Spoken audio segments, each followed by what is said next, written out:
Okay, let's begin. All right, so I'll add my updated feelings. Okay.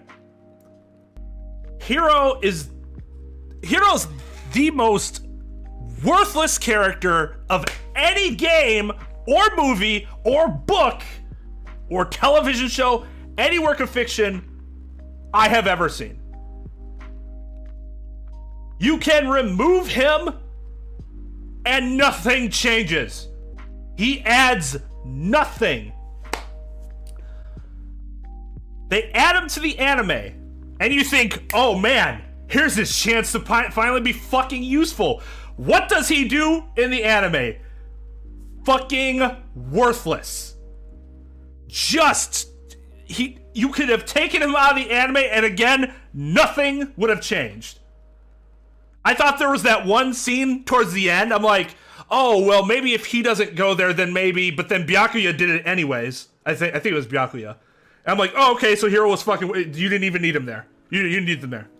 He's supposed to be funny, but he's not. He's supposed to be a comic relief character that is unfunny. And like the two funny lines he has out of all of his lines of dialogue, you could have given them to anybody. It didn't matter that he said them because it wasn't like humor that was Hiro dedicated. Hey, I fucking hate Jar Jar Binks, but he played a role in his story. He was useful in the story. He was just really obnoxious in all the worst ways. Me reading his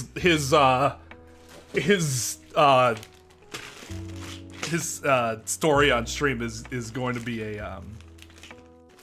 going to be a part of the what I'll call the hero incentive series that I'll be releasing a video on. So get ready for that. I don't know if we'll ever hit those incentives because they're not going to be small, but yeah, Hifumi did have more funny lines in him. I mean, Hifumi had his own issues, but and Hifumi's humor was like, it was his humor. Like, it made sense that he was the one that was saying those. If you had somebody else saying it, it wouldn't make as much sense, right? So he played no part. You could have replaced him with any character that, or just had a glass ball somewhere and it would have done the same thing. None of his predictions actually, like, influence anything. And his character design, that hair is god-awful stupid. The only reason it's not the worst hair design in the series is because Kaito's nonsensical hair exists. I think he was supposed to be comic relief too. The problem is that he's no good at it. He's no good at it, and the parts of it that are like mildly funny, like he had two hot lines I remember. One of them was on Hifumi, I can't remember who the other one was on. But they weren't like hero specific humor. You could have given those lines to anybody and it might have even been funnier if like somebody else dropped one of those lines and shit on him like that. They weren't hero personality specific, which means he did not have anything unique to offer. Kaito's alien haircut. Whoa, wait, no, that's right. Didn't I point out that Darian's hair had a similar issue? That because Darian's hair has the same problem where it looks like there's some parts of it that isn't growing out of his head.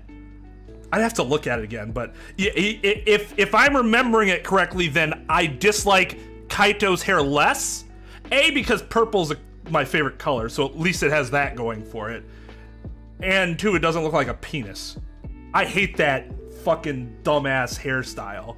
Mondo has something similar. Not exactly, but like the whole, we have this like giant fucking cock that hangs in front of our face. Like, why? You look like an idiot.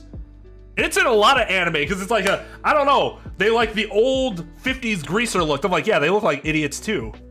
Do you think it's cool to look like a fucking moron? Like, all that work for a haircut that makes you look like a gigantic douche. No, it can't. Pompadours cannot be done well.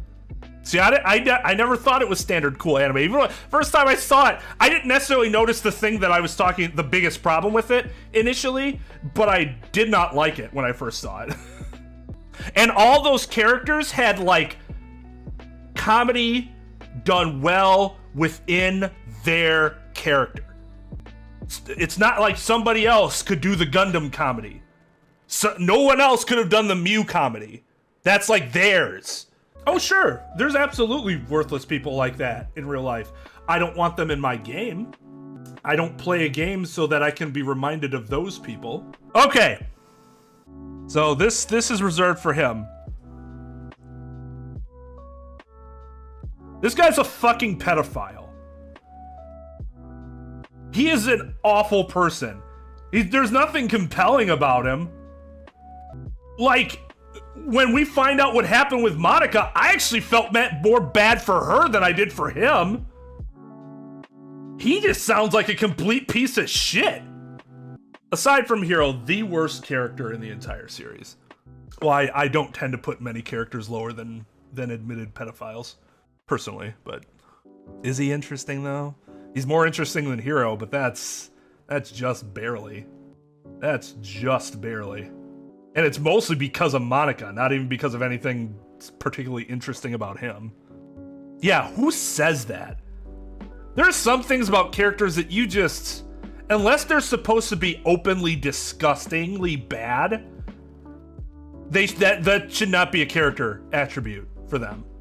If you wrote a story and like somebody like Jeffrey Dahmer was supposed to be the villain, you like to rape and kill young boys. Well, it's because his character's fucking disgusting.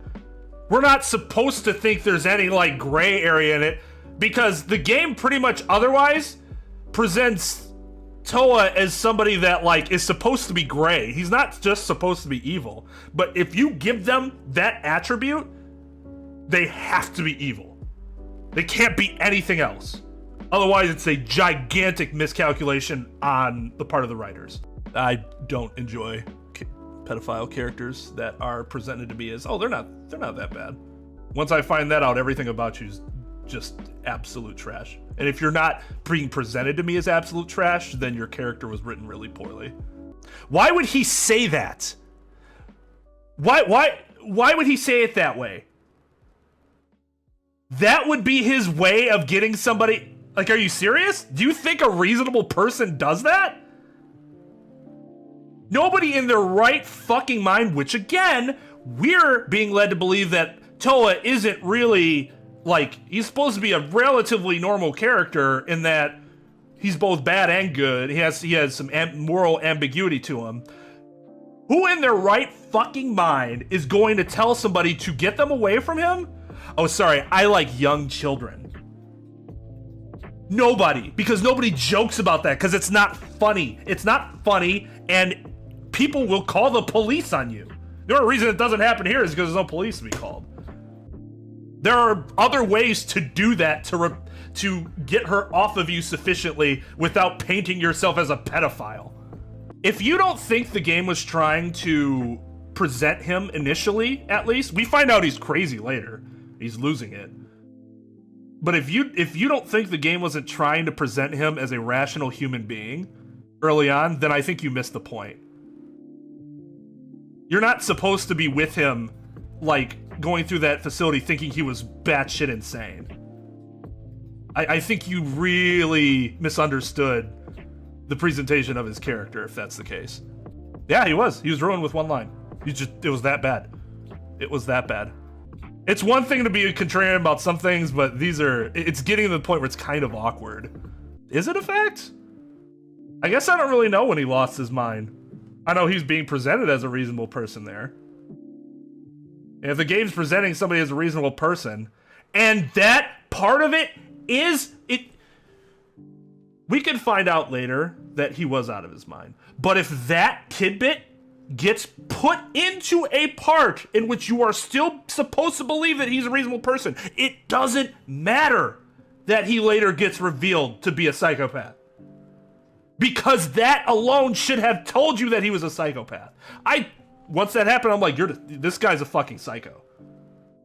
And I'm pretty sure that's not when we're supposed to figure out that the guy's a psycho. Then that's on the translators for fucking that up. The localizers. Whoever's decision it was to make that line what it was fucking terrible. Should be fired. Yeah, even people that are insane aren't pedophiles necessarily.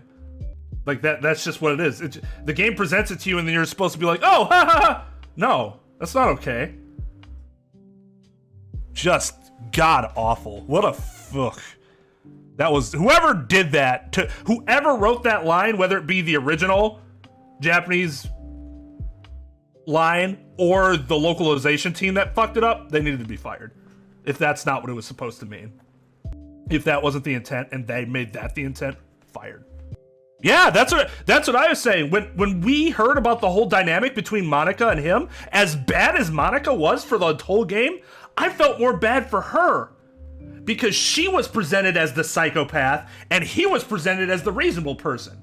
When in fact they're both psychopaths, but one of the reasons she's a psychopath is because she had an older brother that would physically fucking abuse her every day of her life. He was a psychopath because he was just a spoiled brat. His family's factory. At that point, he still had some deniable plausibility that he was in charge of any of it. Oh, okay, so we'll put her down here. Because I don't know who she is. Okay, alright, I knew who the two bottoms were gonna be. So now let's just go down the line, I guess. Let's mix this up a little bit, because otherwise we're gonna have a bunch of people at the bottom. Alright, Akane. I really like Akane's character, but if we're taking it in the context of the entirety of the series, I don't think I can justify putting her in A, because she just doesn't... Her character is very one-dimensional. I think it's a very interesting dimension, and she can be really funny, but she's still flat. And I don't think you can put a flat character in A, unless it's like done magnificently well. I think it's easier to make a really good flat villain than a very flat and amazing supporting character. But I do like Akane's character. Yeah, fun character, not much depth. Angie. Ooh. I think I'm inclined to put her in low A, even in the... Because I love what the game did with her. It built up, it built it up, it built it up, and came to a head, and it was really compelling. She is awful. She is toxic positivity. But she did it in a way that was so real. And so, like, that's exactly what fucking happens in cults like that. Like, it was kind of scary. There was a point in this game that I thought the whole cult thing was more of a threat than Monokuma. That might not have been rational, but I did because of how well the game presented it. Hey, just because I like Angie doesn't mean you have to like Angie. Like I said, she's awful. She's an awful, you know, like, ugh, God, she's terrible. But it's because she's so terrible in an effective way that makes her a great character. The way that I rank characters is based on the number one thing is how good were they at their roles. Because I can get over whether or not I like them personally if they were amazing at their role. Because ultimately, even if I didn't like their character on a personal level, this first factor meant that I probably enjoyed that arc. Because it was a compelling arc, because they had a villain that did, you know, that was really good at what they did. That's the problem with Toa, is that if you're gonna do something like that with that character, again, you have to make him disgustingly evil, and he wasn't, and he just ended up being kind of whatever. He's not a compelling character. Some terrible people can be hilarious. Well, her Atua shit is like, that's part of it. That's part of the grand scheme. Like, I get hating that, absolutely. I don't like it either. But it's integral to what she is. And what she is, I think, is a really compelling manipulator. Like, not quite as good as Koichi, but she was probably second best. Isn't she like 4 something? Yeah, exactly. For 90% of the game, Kokichi's fucking... I just hate him. Fucking hate his character. Like, you're a piece of shit. But his character was... Even then, I still knew that I thought his character was being written well. Even before the big reveal. I hated him. but I still knew he was gonna probably rank fairly highly in my tier list. Just that last part just put him at the top. Aoi. She's higher to me after watching the anime. The reason I had dropped her a little bit is because I thought her whole trying to take everyone down because she was pissed about Sakura was like an incredibly selfish act. But in retrospect, even though it was a very selfish and douchey act, it made sense. Like, you could see that happening. Somebody's just so, like, she basically lost her mind, temporary insanity. And she just lost all logic because her best friend was died and she blamed all of you. Now, this doesn't make her a good person for doing that, but you can tell that's not really her. I thought they were going to present her in DR3 as kind of just like a dumb jock who didn't really, like, she's there for the athletics, and that's it. She's actually kind of because Makoto was split up from Hiyoko for so long, she basically serves as Makoto's rock, and vice versa. They actually made a very, a surprisingly good team. Not necessarily surprising if you went deep into their free time events and stuff, because I actually think their relationship's adorable. So I think Aoi's adorable, and the way she interacts with Makoto's adorable, but that's not canon necessarily, right? So it would be surprising if you just went off of the canon, I think, because her and Makoto got along, but you could tell their relationship had really evolved by the time you got to the anime. Yeah, and because, like, especially since she's obviously a very emotional person, but her best friend and her brother dies, and she's, like, you can tell she's grown up, because the way she's handling things in 3 is still very different, because she knew her brother was dead at that point. Because they had communicated with Komaru. And I'm assuming they had communicated enough where she probably told Aoi that her brother was dead. But yeah, I really liked what happened with Aoi's character from the beginning, when you meet her, to the end of 3. When we thought she died, I was sad. I was really fucking sad. Go back and watch the reaction. I didn't want to go to the next episode. I was dreadfully sad. Kyoko's was sad, but it was less emotionally sad and more of like because you knew she did something to sacrifice herself in some way, right? Like you just, because I don't think they had revealed it right away, but you knew something happened with Makoto. And you're just like, oh, damn. Like, I always felt like Kyoko's was partly her choice, so it was more of just a tragic than like an outright fucking depressingly sad. Whereas Aoi's was somebody came in and just like killed her. So yeah, Aoi was somebody that arguably could have been like low A, high B at this point, but for me, she's pretty firmly high A now. That's a good point too. With Aoi's death, as shocking as it was then, that could have impacted how I felt about Kyoko's death as well. Aoi's death, right? That's a good point too. That can definitely impact how you take in the rest of alleged deaths. Bringing Hiyoko back was so bad. Like, am I glad she's alive and her and Makoto can... Yeah. But am I glad from a story perspective? No, because then again, you're right. It undermines the deaths. Now, to be fair, bringing her back was a lot fucking better than Hajime apparently bringing all of his friends back from the status of vegetation Because at least with Mikon, like Mikon, you had this thing that they mentioned earlier. It was something that was set up earlier in the show. That, oh, this might be able to help somebody. And you kind of forget about it, but then you bring it back later, you're like, oh yeah, that's right. Okay, sure, I get it. It undermines the impact of the death. But at least you're like, okay, well, there's a direct explanation for this.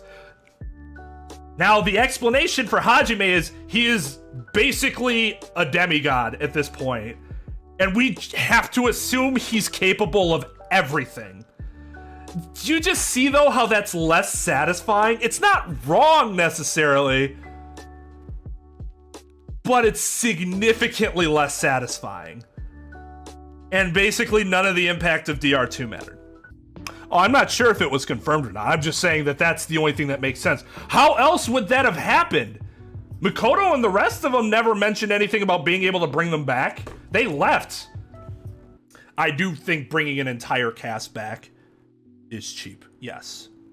Would I have been as surprised if he somehow found out how to emulate Chiaki's consciousness and like implanted it into an android that he built?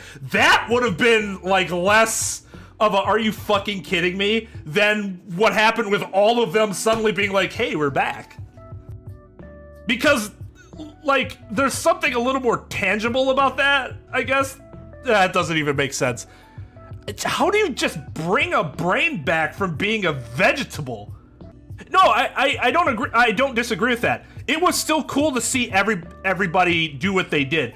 And did it feel kind of warm and fuzzy to see them all back and being good guys? Yeah, because ultimately, still as a, you know, your typical human watching fiction, that's what I want to see. But in my head, am I like, was that really good? Was that the best thing?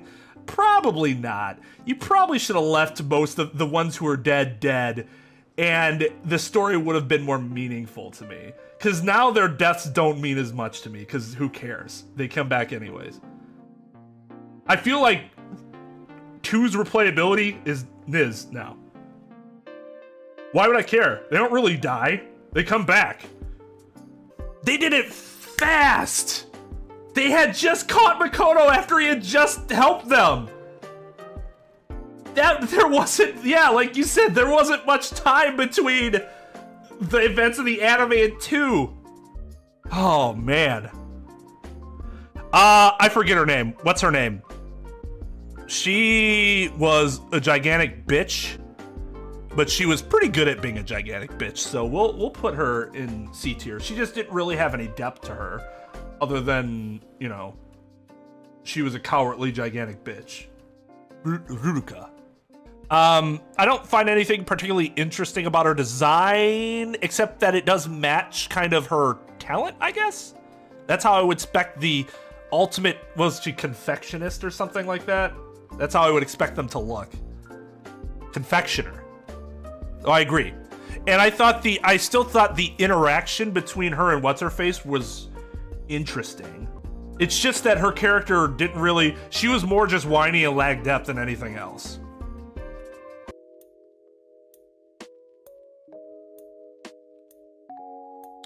The King. The more I look back on the series, the more I like Byakuya.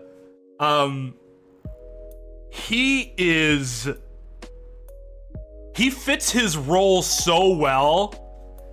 He fits his role so well that despite the fact that he's a huge prick, you still really like him. And that's not easy to pull off. That is not easy to pull off. The biggest reason he hasn't moved a ton, honestly, is that I wish he had more involvement in the anime. That's not his character's fault. It's just that other character, like Aoi, had more time to shine, and Byakuya didn't because he just wasn't really around. Which sucked because I would love to have seen him around, though I understand why he wasn't. Like, it made sense that he played the part that he did. From irrationally to rationally, like, there you go. That's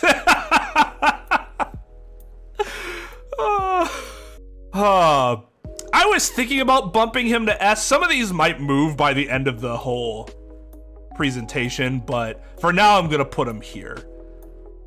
But him and Aoi both might find their way in S based on how I rank other characters. It's kind of hard to tell with so many, to be honest.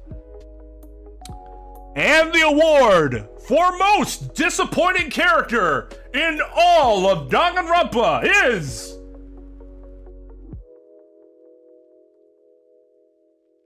Yasuhiro Celeste.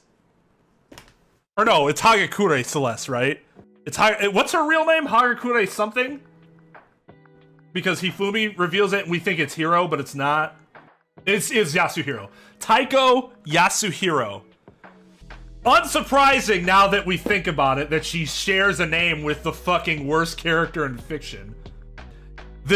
A big difference between the two is she actually like had impact on the game, even if it was a disappointing impact. I had as a fellow gambler, so this is a very biased view. I will say, I take a personal offense to how poorly they portrayed the ultimate gambler. There was nothing ultimate about her gambling abilities. She was a shitty gambler. I had such high expectations for her. I'm a gambler. I think I had just watched Kakegurui either during this playthrough or right before it. So my expectations for her, she's gonna be awesome. Whether or not she dies or she kills somebody, there's gonna be something epic about it. It turned out to be very formulaic and uninteresting. And obvious. Her murders or whatever, that whole chapter could have just been done by basic girl. There wasn't anything really unique to Celeste that was like involved in that whole process. You could have taken basic cute girl and done the same thing. But at least she did something. That's the difference between her and Hiro. Yeah, that's the thing. I was like, man, if she kills somebody, it's gonna be epic and it's not gonna be super easy to figure out it was her. It was literally the exact opposite. It was super lame and it was super obvious. So yeah, very I generally like their design. I'm not a huge fan of pigtails, but I still like the gothic aesthetic. Her voice acting, like it was mentioned, I thought it was terrific. Just the character presentation was amazing until it came time for her to actually implement her character, and she did. It wasn't even like a super long trial. Chiaki. I think I only had her an A before. And maybe it's not right to combine AI Chiaki and anime Chiaki. But, oh man, anime Chiaki was so good. You felt so bad for her at the end. And it helped that you knew about AI Chiaki beforehand, because it kind of already laid the foundation for her personality. She really, really grew on me in the anime. One of the only characters from Danganronpa 2 that actually increased in value for me. Because I don't think they did a good job with most of the characters. In the Despair arc. Mostly because there simply wasn't enough focus on them and they had a lot of characters in one span, because you didn't just have DR2 characters. You had the teacher, you had her friends, you had Junko, you had Makuro. Like, you had a ton of characters to deal with in a matter of 12 episodes. And that's really difficult, but it did negatively impact some characters. Yeah, she wanted everybody to get along, and when you look back at it, you see that they did a really good job of emulating her personality as the AI.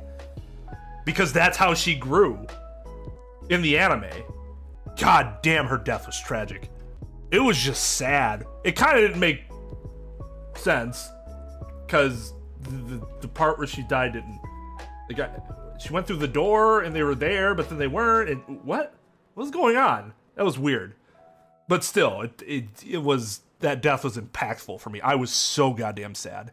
Yeah, I would say so. Again, it's not that the characters are bad, you just have too many that you have to kind of put together. I'm gonna get on my most disappointing, like, my biggest, like, frustration with the anime. We'll get to that. Okay, so I can definitely buy that Monomi was supposed to be like Chisa. I don't think they actually have similar personalities, though. On a very, very shallow level, yes. So I know a lot of people have problems with retconning. I don't necessarily have an issue with retconning if what you did is for a compelling reason. And I think the way they used Chiaki in the anime was very compelling. Does that make sense? They do that. I'm a part of fandoms where they do that shit a lot. Star Trek, Star Wars, that happens all the time. So it's just something you gotta kinda live with. Well, and what's-his-face replaced his eye with her eye, which was then very interesting that he lost his eye in the simulation too. Tenko. She's a solid B. The reason why someone like Akane would be higher than her is that even though Tenko was more dynamic than Akane, I still didn't feel like whenever Akane was on screen, I was like enthralled with what she was going to do, but she was flat. Tenko was dynamic, but I didn't necessarily always care what she had to say, because a lot of times it was some variation of Himiko, which, oddly enough, is less dynamic than Akane's I'm talking about food, or I'm talking about fighting. Or her really fucked up backstory. You guys know what I'm talking about. With her stepdads. Yeah, her FTEs were good. I did start to like her more after doing her I don't think we did. I think we only got up to 3, right? But they were all real good. Yeah, guys, play all the Danganronpa games. I swear. Nothing else crazy like that happens, I assure you. Oh, Chihiro. Chihiro. Chihiro is gonna get bumped down. Mostly because the other characters have grown on me more and they're more involved for a longer time, including the anime, whereas Chihiro doesn't. You have alter ego, but that's not really Chihiro. I mean, it is and it isn't. Well, it is, but it doesn't really, like, it doesn't have the same impact as, say, an AI Chiaki, who, like, is involved with everything. But yeah, still really love Chihiro's character. Love that Chihiro's basically the anti-Mondo, because fuck Mondo. A small man who is... Chihiro's a small man who is very strong in trying to overcome his weaknesses, whereas Mondo is a very big man who was very weak and gave into his weaknesses. Yeah, Chihiro was a badass, wrapped up in that little body. My only... Probably, if I did a tier list of husbandos, which admittedly would not be very large, Chihiro would probably be at the top.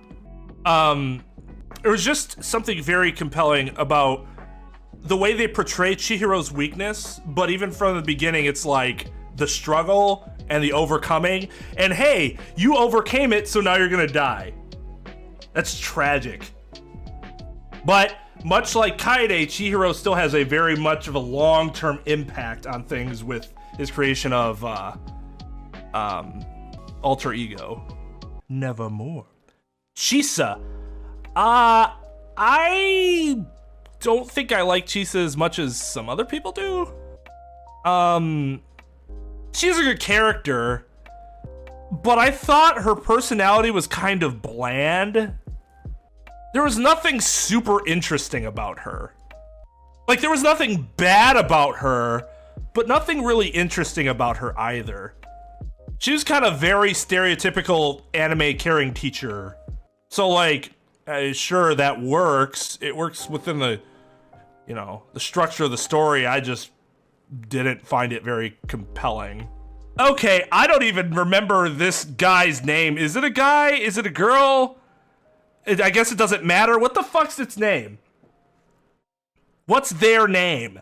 Their name is, I just know that it's this like big black, or like, how do you say black? Like Middle Eastern maybe? But he talks like this! And you're like, oh. Do we even know what their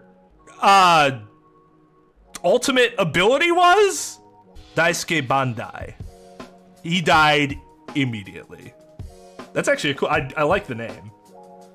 As a baseball fan, I always thought the name Daisuke was awesome. Ultimate Farmer? Well, anyways, he's low because the only thing distinctive about him was he was a big dude with a small voice. He dies immediately. Just not necessarily a bad character, he just wasn't really around for, he was around for all of what, 4 minutes? I was very interested in the character when they first introduced him. I'm like, oh, this person has potential, and they kill him right away, and I'm like, oh, well, there that goes. Yeah, that's the point of him being there, to establish the stakes. All right, Fuyuhiko.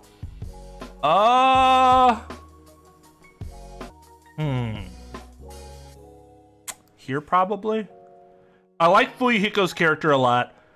I think it was really obvious from the beginning of the first case that his whole like shtick was a red herring.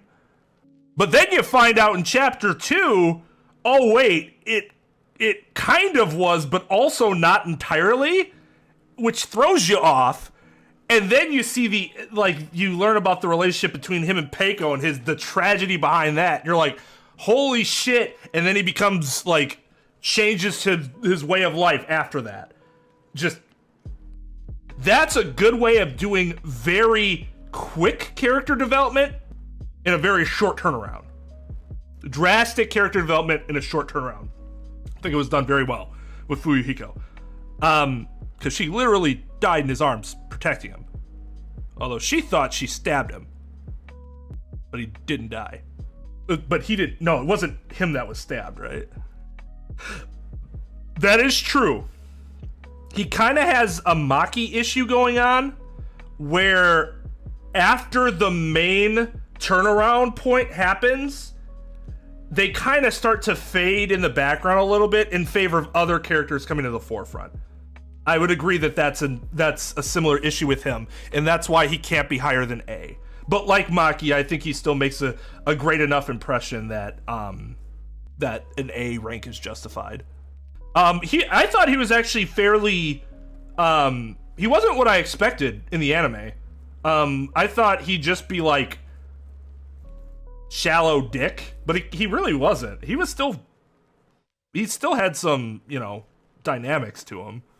I just didn't like the voice change. It was unfortunate. It's not that it was bad, but I just didn't think it was as good. And he was a character who, like, his voice in the game was a big part of his personality. So when you change it, it's just not a good idea.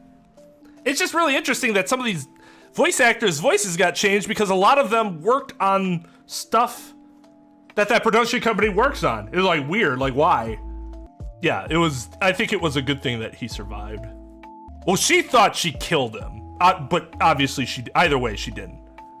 Well, that's because Kokichi's just a more intense character, so you gave him more opportunity to even shine, like, to a greater degree. He did a really good job with Kokichi. Okay.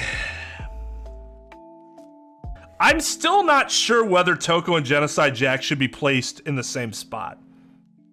Because it's literally what's supposed to make them an interesting character singular, as opposed to two distinct entities. So I'm inclined to put them together. So if we're counting them as the same, she was somebody that greatly, her stock went up a ton for me. Leapfrogging these two is not easy. But in Ultra Despair Girls, she went from like mid B to like higher A. I really like that they actually started giving her some character development. Her friendship with Kamaru is just precious. Genocide Jack's disgusting human being, but also really fucking funny. And a badass. And Toko's character is just really funny in general. Even she becomes like a little more lighthearted. You see the character development for her from the start of the first game through the end of Ultra Despair. Oh yeah, I mean, like I said, it was huge. She went from like, yeah, she's fine, but she doesn't like, what does she really do outside of a couple parts, to now she's like, has a gigantic impact on a different game where she's like the focal point.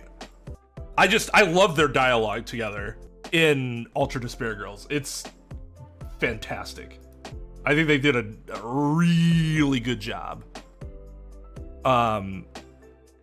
developing that friendship. And it makes you buy when they decide to stay. Because if their friendship wasn't that believably strong, then that wouldn't make as much sense. So yeah, her stock skyrocketed for me after playing Ultra Despair Girls. Is this Gunta? I think this is Gunta. Yeah, he's still end of B for me for the reasons that I stated before.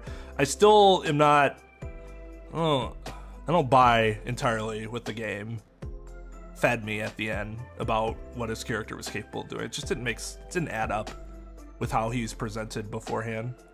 But otherwise, he's interesting. You feel for him. The gentle giant is a trope I like, especially gentle giant in a suit. This bug thing can, whatever, but it fits with the irony of his character, right? Is this the horse dude? Okay, so I don't know his name, but this guy was a badass. He was a badass. He wasn't along for very long, but like, it sucked when he died. Cause like, he seemed like he was a legit good dude and was one of the only ones to stand up for like, not just outright killing Makoto, and actually like trying to do the right thing, as opposed to what his fucking power-hungry, demented colleagues were trying to do. Gozu. Well, he looked cool and he fought well. So like, unlike Daisuke, he actually had a bit of a showcase of himself a little bit in his power. So for me, that's enough to get him into C tier. But again, died really early. Beside, like the point of his character was to get Makoto out of there into safety, essentially, from like a very actively hateful group. Yeah, his voice was fantastic too. So I liked him, but you can't, the restrictions with what his character had to work with, you just can't go higher than C, even if it's like high C. Gundam.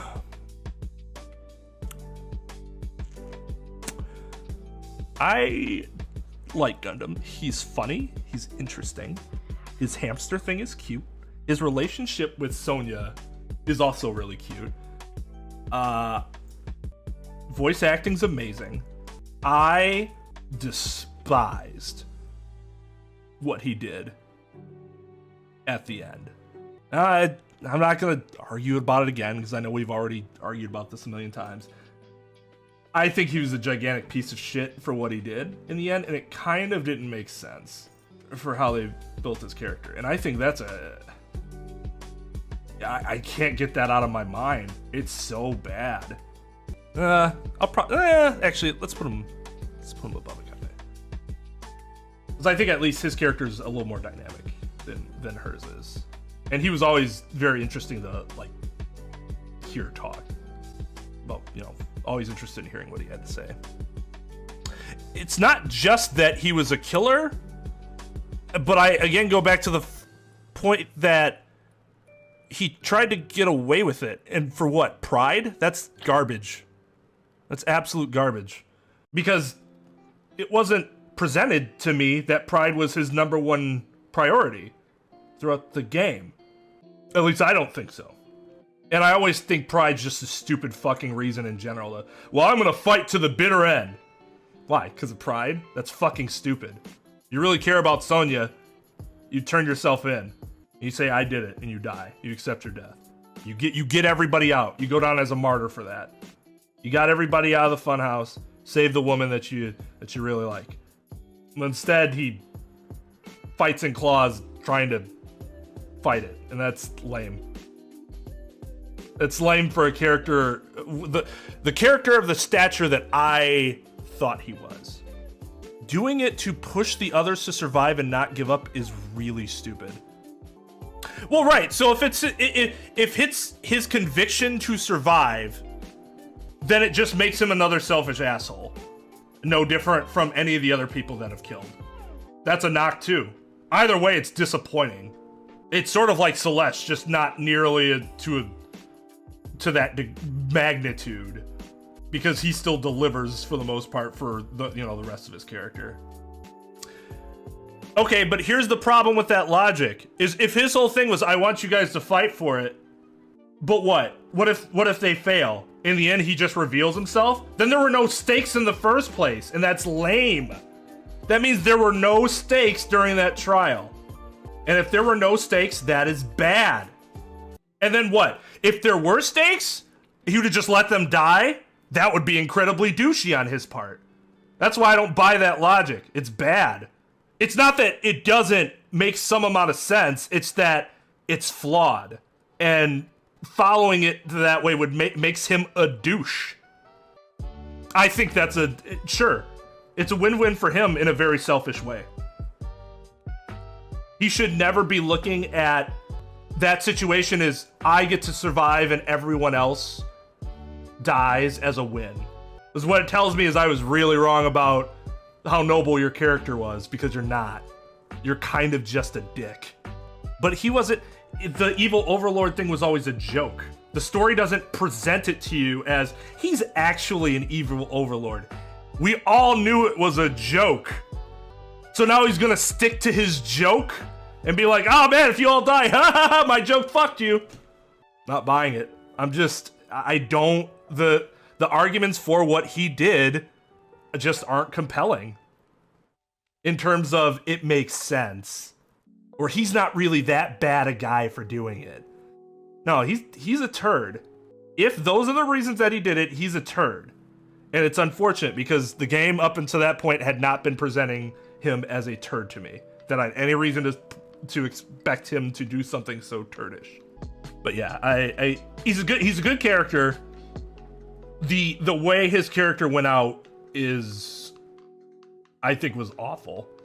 Really bad. One of the worst payoffs of any of the characters in the game, which is really unfortunate because he was highly entertaining otherwise. We had a whole. I'm basically saying the exact same things now as I did before. There's like nothing new in this conversation. Hajime. I think I had him. So I had him in like B initially. Then I bumped him up to A after the end of the game.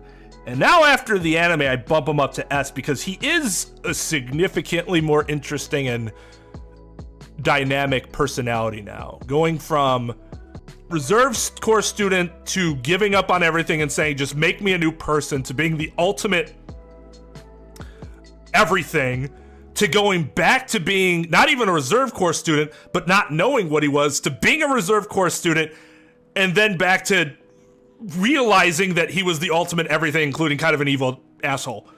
That is quite the roller coaster. That is quite the roller coaster.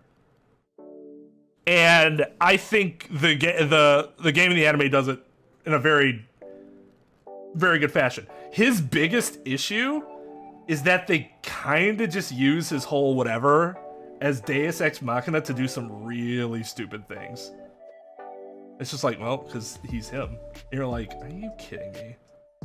Sometimes it could be like, okay, that's ridiculous, but sure, haha. Like when he kicked that dude with the chainsaw into the window and into the chainsaw, you're like, only he could have done that shit, right?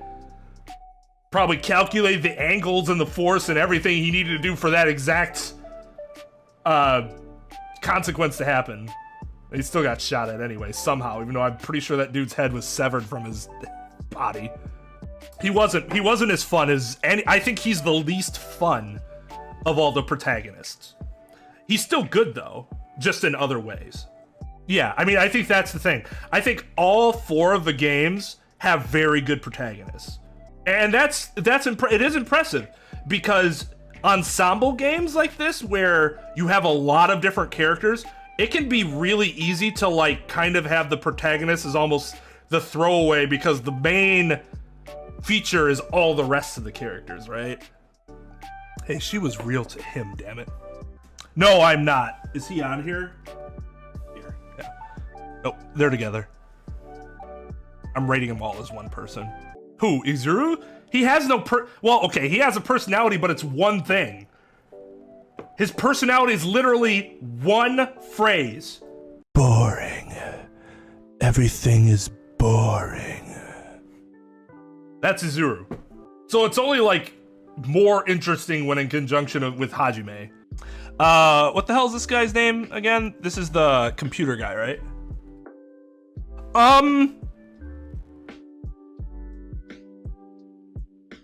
He's a good character. He has good development.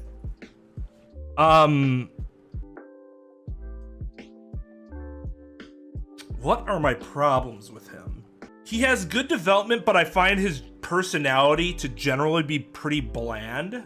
He has a very weak personality, but that's kind of the point, because that first manipulates him into making the thing for Junko in the first place, and then almost gets him to essentially reprogram the entirety of the world through the will of the chairman.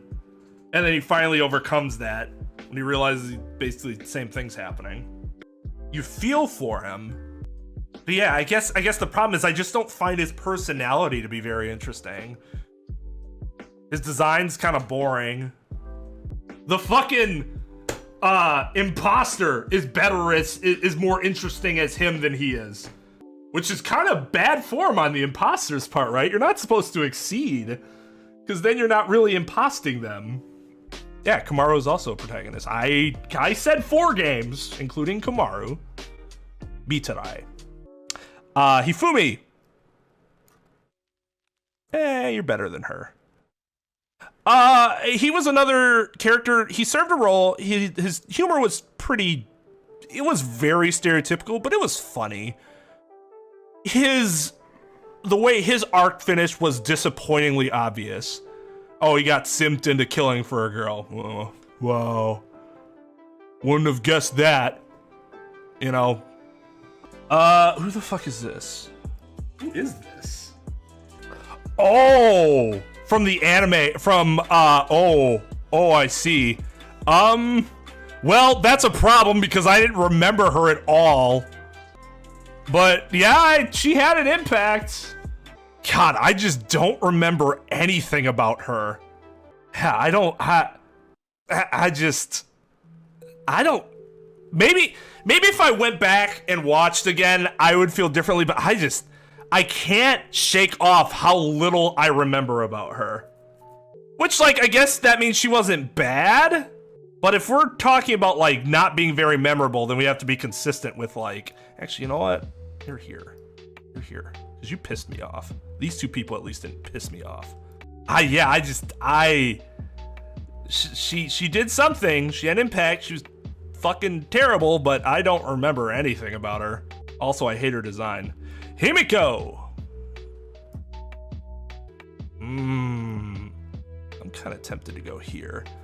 The big difference is that Himiko, unlike Fuyuhiko, is pretty relevant throughout the entirety of the game. And that's a big deal. Again, just reiterating from the last tier list, Himiko changes a lot. She has a roller coaster character arc. It's very interesting. I find it very compelling. I think her general personality is adorable. I think she's voice acted really well. I like her design. I like the whole fake mage thing personally. She has the funniest moment. The single funniest moment in the game for me, which is kind of morbid, but it's that chapter 2 moment where she's like, ta-da, and doesn't realize that Ryoma's dead body is behind him. Her delivery sells that. And she gets a lot better as time goes on. Downsides, that fantasy thing. I know I'm really trying hard not to hold it against her because it's not canon. It didn't actually happen, but it's hard. It's kind of difficult. That, and she gets a little repetitive. Even though I like the mage stick, it gets a little repetitive sometimes. We're just like, oh my god, shut up. Yeah, she starts off pretty flat, but then she, like, I don't know, she just grows a lot as a character in a really satisfying way. She has plot device more than anything. That makes sense. That's a pretty good way of putting it. Like, you were needed, but I don't really remember much about you other than you were obviously needed in some way. Himiko Nye. Yeah, Nye. Her official last name. Sayaka. I still really like Sayaka, and I actually like her. Nah, she's not as high as Akane. I like her slightly more after you find out that, like, her and Makoto generally, like, had a genuinely close relationship and bond. I guess one thing that I was worried about that wasn't exactly made clear was whether, because his whole thing when you meet her is, oh man, you're a pop idol. I can't believe you'd be interested in hanging around someone, you know, playing like and underwhelming like me. And you're like, man, I know that. I get that feeling. And you think, oh, did she only hang out with him because he was really easy to manipulate? And she normally wouldn't have hung out with him? And you find out later, no, they were actually really good friends. In fact, it's said that, you know, Makuro, who also really liked Makoto, was essentially always behind Kyoko and Sayaka. And I think that adds some positivity to her character. Her character otherwise, she genuinely freaks out. You feel her character, I think, is the first character that made me feel genuinely freaked out about the situation that they were in, because her change in demeanor was so severe. And when she did what she did, I'm like, well, she snapped. She went crazy. I get it. It sucks. And then you're like, ah, man, but she fucking double-crossed us. She just manipulated us. And then Kyoko's like, she did, but the whole reason she died is because she couldn't actually bring herself to double-cross you. And you're like, oh, man, damn it. Which is why she still ends up being such a big influence on Makoto. I think he even mentions her in Danganronpa 3 once. But like she obviously continues to be a very, very much a driving influence for Makoto throughout, despite her only being around for one chapter. Now, Sayaka had no intention of killing Makoto. She had every intention of killing Leon and framing Makoto. Oh yeah, I got that mislead, like that swerve for sure, Possum. I'm like, at first I'm like, oh man, she's gonna be like your best friend character that lasts. She might die later, but she's gonna last a really long time. And then you're like, oh my god, is she gonna be the first person that dies? And then your heart like sinks. You're like, oh my god. Yeah, because I mean, and being a pop idol, that's something where like at 26 you could be out. So it's always something you're paranoid about. But yeah, so I have been, and it has not changed. Big fan of Sayaka. All right, Teru. So he can be funny, but he also gets he gets a little too sexually assaulty, where the humor just gets awkward. Like sometimes it can be funny, like when he tells Nagito, he's like, "You're about inside my strike zone," and I'm like, "Oh, you're not. He's still got his eye on you, Nagito."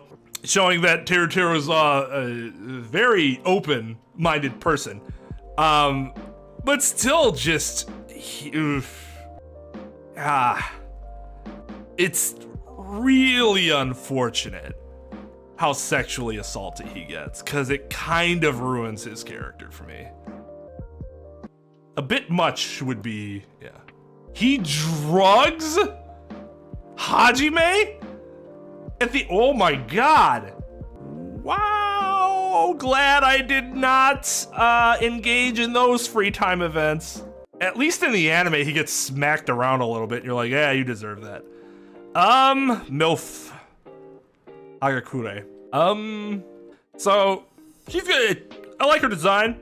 I really like the cool, chill sneaker MILF, I call them. She smokes, which is a turn off. But in anime, it's cool, so. She doesn't really do much after your first encounter with her, though, so. And I mean, nothing that birthed Yasuhiro can possibly go above C tier. It was fun to see an adult, yes. It also showed that Hiro's fucked up because of Hiro, not because of his parents. Well, not because of his mom, at least.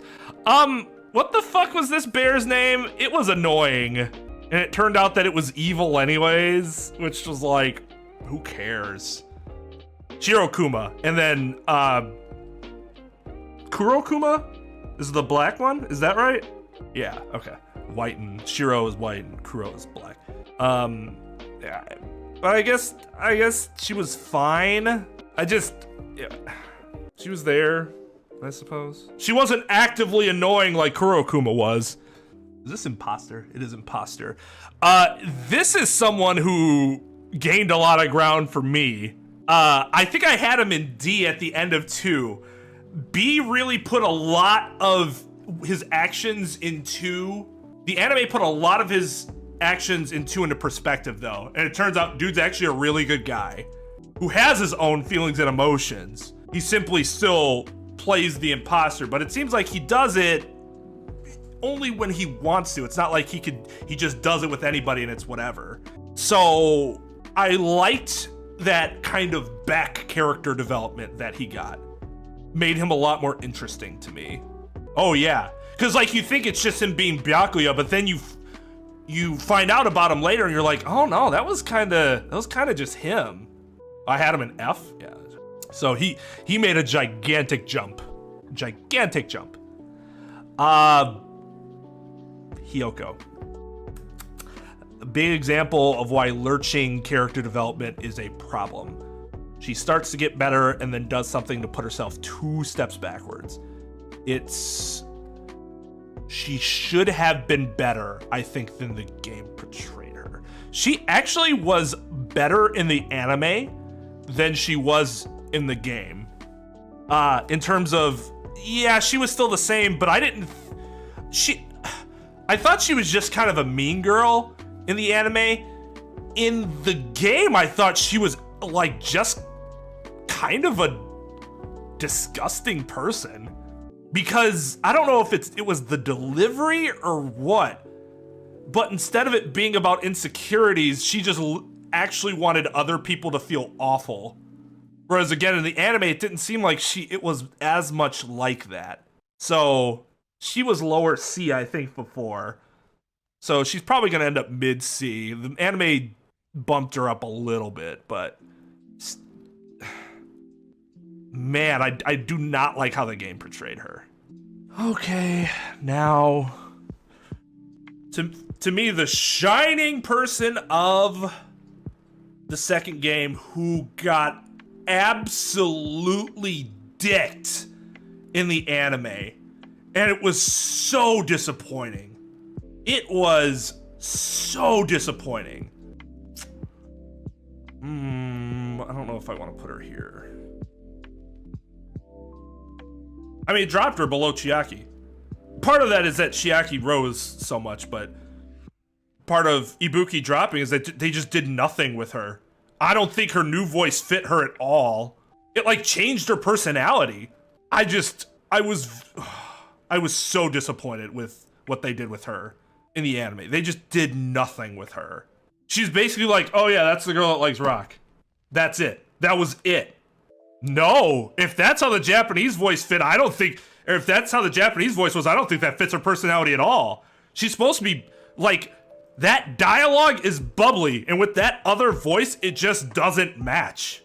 Who said anything about no development? Did somebody say she had no development? Oh, I never saw much development in her.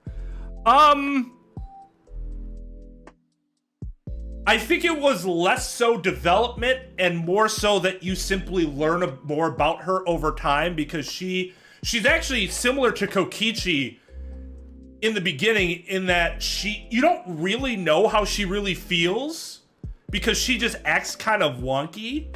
And especially if you do her free time events, you realize what a genuinely nice person she is. And so it's not necessarily that she necessarily develops, which I mean, over 2.5 chapters, that isn't a super long time to develop anyways. But the slow reveal of her character, I think, can be just as effective as actual character, projection. She is awesome to start with. She just gets better as you learn more about her. But man, they didn't do anything with her in the anime. She was one. I'm like, man, I'm looking forward to seeing how Ibuki is in the anime. It's nothing, just nothing. This is Jotaro, right?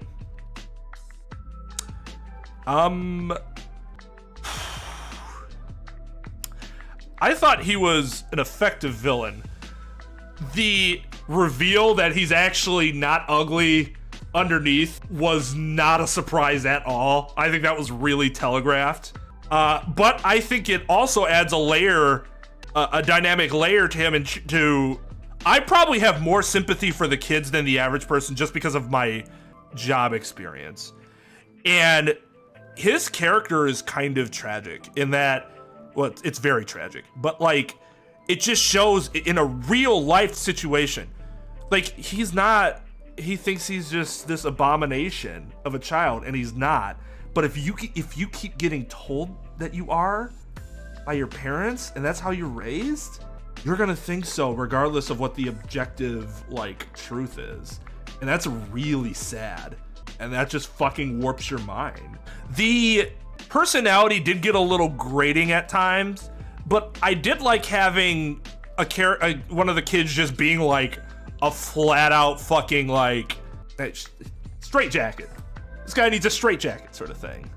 There are many cases like him in real life, I will tell you. Jotaro is JoJo. Oh, there's a lot of stories like that here.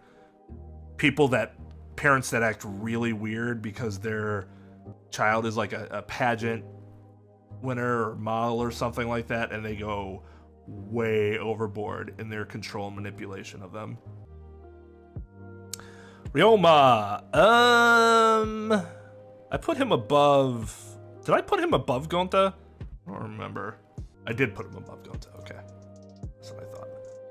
Oh, I mean, Monica is. I don't think she was any different from, in terms of kid gets manipulated by their environment in a very negative way. They turn out evil or do evil things. The problem with Monica's is that her actions were more extreme than the others. All right, so Ryoma, probably here.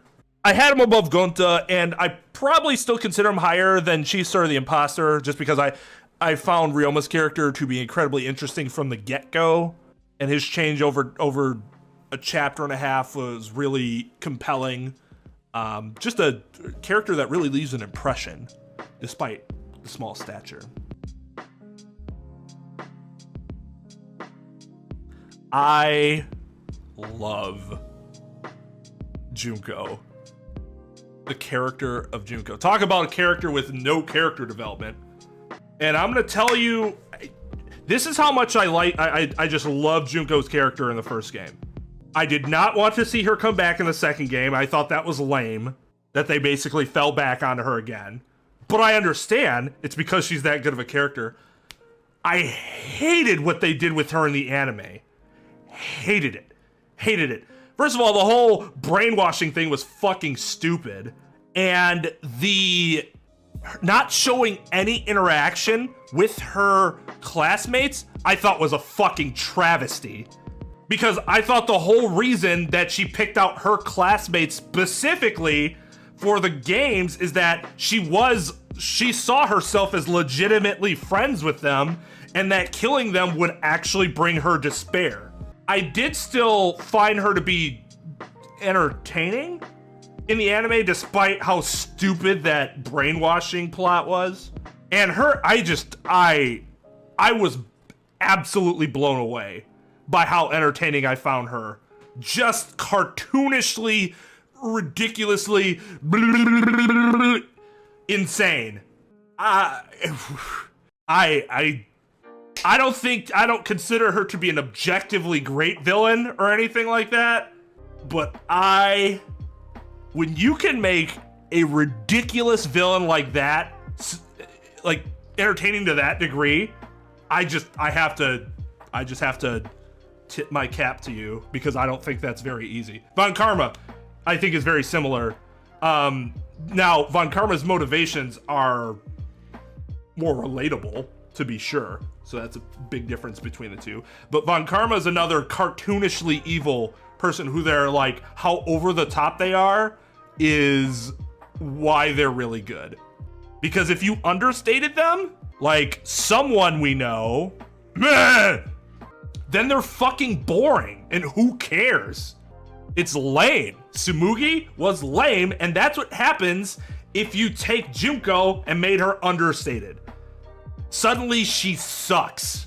I agree. I as much as I love Junko, just have her, the idea of her be the impact. To me, that's a lot more powerful and would speak to how much more of a reach she truly had than simply bringing her back every time in some capacity. Like, if everybody's influenced by, yeah, that's great. That's all you have to do.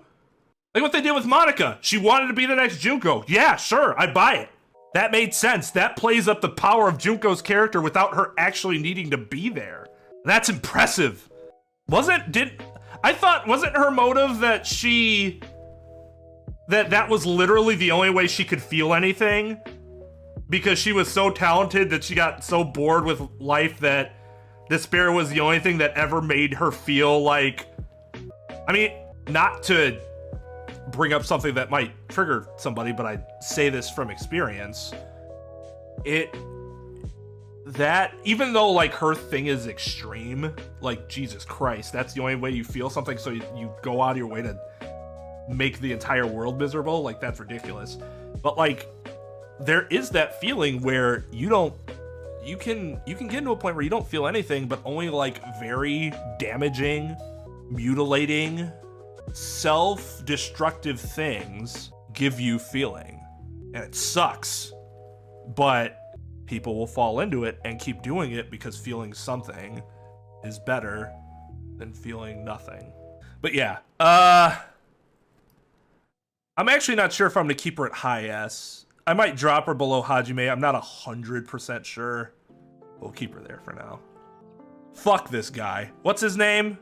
Fucking hate him. He's a whiny little bitch. Like, he has his issues that he feels like he can't deal with. Yes, that sucks. But what does he do? It does not give you the right to be an asshole. And not in an entertaining way. If you're gonna be an asshole because you're upset with something, be an asshole like Junko. Be a cartoonishly ridiculous asshole. He was just an uninteresting, broody mess. Juzo, yeah, I found him to be a very weak human being, because the only way he was able to deal with his emotions is to be an asshole to others, except for like the two people that he cared for. And it wasn't entertaining. Like, there was nothing entertaining about it, or like, I feel like they just needed an asshole character. So that's what he was there for. They needed not even an asshole, but an enforcer. They needed an enforcer character. And so they just like gave him an arbitrary backstory and said, this is how he deals with his problems. Did he say he didn't like to see Makoto in cuffs? He did punch him immediately, which showed me just how big of a dickhead he was. Yeah, but didn't he only save Makoto after he got betrayed? Like, that's how much it took for him to finally do the right thing. I don't find him to be entertaining. He's a gigantic asshole in like an obnoxious way. His character development is basically forced because, yeah, your best friend betrayed you. Are you still gonna be an asshole? Well, no. Now he has to do something good, otherwise why the fuck do we have him here? I did like his coat. His jacket's really cool. His design in general I liked. It's just he was incredibly flat for 95% of his screen time, and flat in a bad way. Flat in a way that was not a very compelling character to me. Yes, Ian Sinclair did do a good job as his voice actor. You can do a good job being a voice actor without your character actually being that good. I would agree that the voice lines were delivered very well. Ian Sinclair in general is very good. I don't have any problem with the performance. It's just the character material wasn't there. All right, Kibo.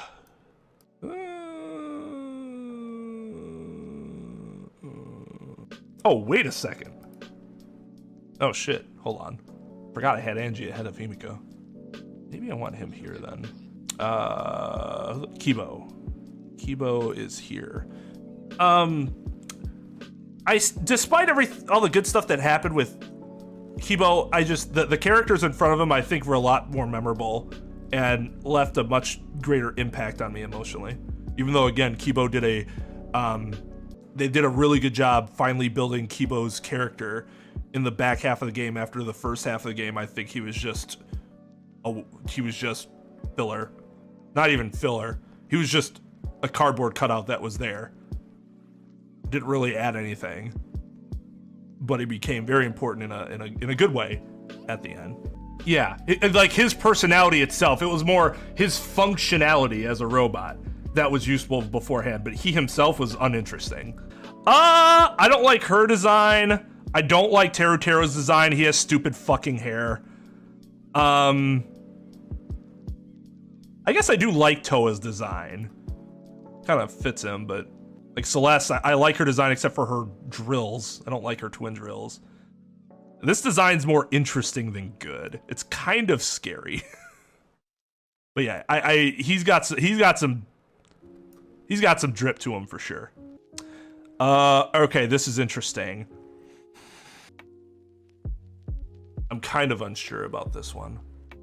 This is tough because now when we're comparing her to much more established characters like Chiaki, Ibuki, Aoi, and Byakuya, it becomes a lot more difficult to place her that highly.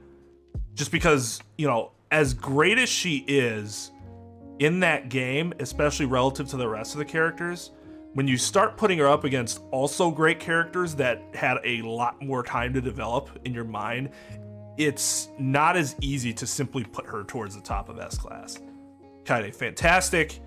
The character I feel like I actually resonated the most in terms of how I would handle a situation and how she wasn't just a pushover like, you know, most anime protagonists. She actually said fuck you, insulted back. Like, that's a real person. Tragic. Big flaw in how her character was the narration went with the attempted murder, because that's just not how you write. Like, it was just very inconsistent narration, and that's bad writing, because you're basically you're trying to use a bad way of writing to deceive your viewers, and I think that's an incredibly lazy way of going about things. Love her design, love her personality. She has an impact throughout the course of the game, even after she dies. Brutal execution. Yeah, I'm not sure if that's where... We'll see. I'm not sure if that's where I want her. Kaito's still an A. He's just not above any of the characters that are an A from the first two games. At least from the characters that are on there right now. Again, ultimate best friend. Very good at that role. Shit ultimate astronaut. His hair is stupid. The rest of his design's awesome. And he really helps to fill in some of the general flaws of Shuichi so that those flaws don't become as bad as they could have been. The definition of supporting character. Just well written in that regard. This is Leon's cousin, right? I don't know who that is. Kazuichi sucks. I had him in C before. He doesn't deserve to be in C. Ah, damn it. He's probably better than her, though. I really don't want him in C. We might rearrange these a little bit at the end. He should not be in C. I do not like Kazuichi's character. His character was very obvious, no subtlety, I did not find the humor to be very interesting. The only humor that was really funny was when he got shit on. And that's not him being humorous, that's Sonya being funny. He was useful. His tech capabilities came in handy. I don't like his design. Well, okay, it's not entirely true. It's kind of like Kaito. I actually really like his hair and like the random braid. I thought was actually kind of stylish, to be honest. The mechanic suit made sense, even though I hate yellow. I wish it would have went a different color, but they wanted to make him stand out and complement his hair. I'm also, I'm kind of a fan of a douche beanie. I will admit to that. I kind of dig the look, even though I fully admit it is the douche beanie. Only douche hipsters do that, especially when they're wearing a wool knit cap when it's over 90 degrees out in the tropic. That's certified douche status. But again, admittedly, I kind of dig it. The shark teeth never will make sense to me. I think it's stupid. Like, what are you adding to the character? That they're like a shark? He's a shark on the prowl for women meats? I think it doesn't look aesthetically pleasing. I think it just looks stupid. Oh, there was an actual legit reason? Okay, well that's more interesting. If he sharpened his teeth so that it was literally a way to reject people from coming towards him, then hey, at least there is a reason he had shark teeth other than aesthetic, you know, creative choice. Yeah, they still wanted a simp character, so he just kind of replaced him. The chairman. I think he was effective at his role. I was very interested in his motivations.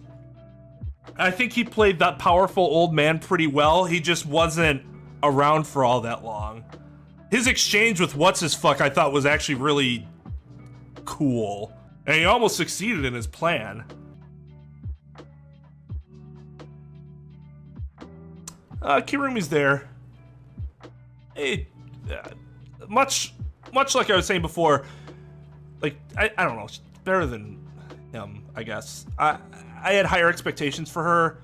She didn't disappoint like Celeste did, but I just think she never really did anything to build on her character for me than from like my first impressions of her. So, solid character. Like, I really liked her design.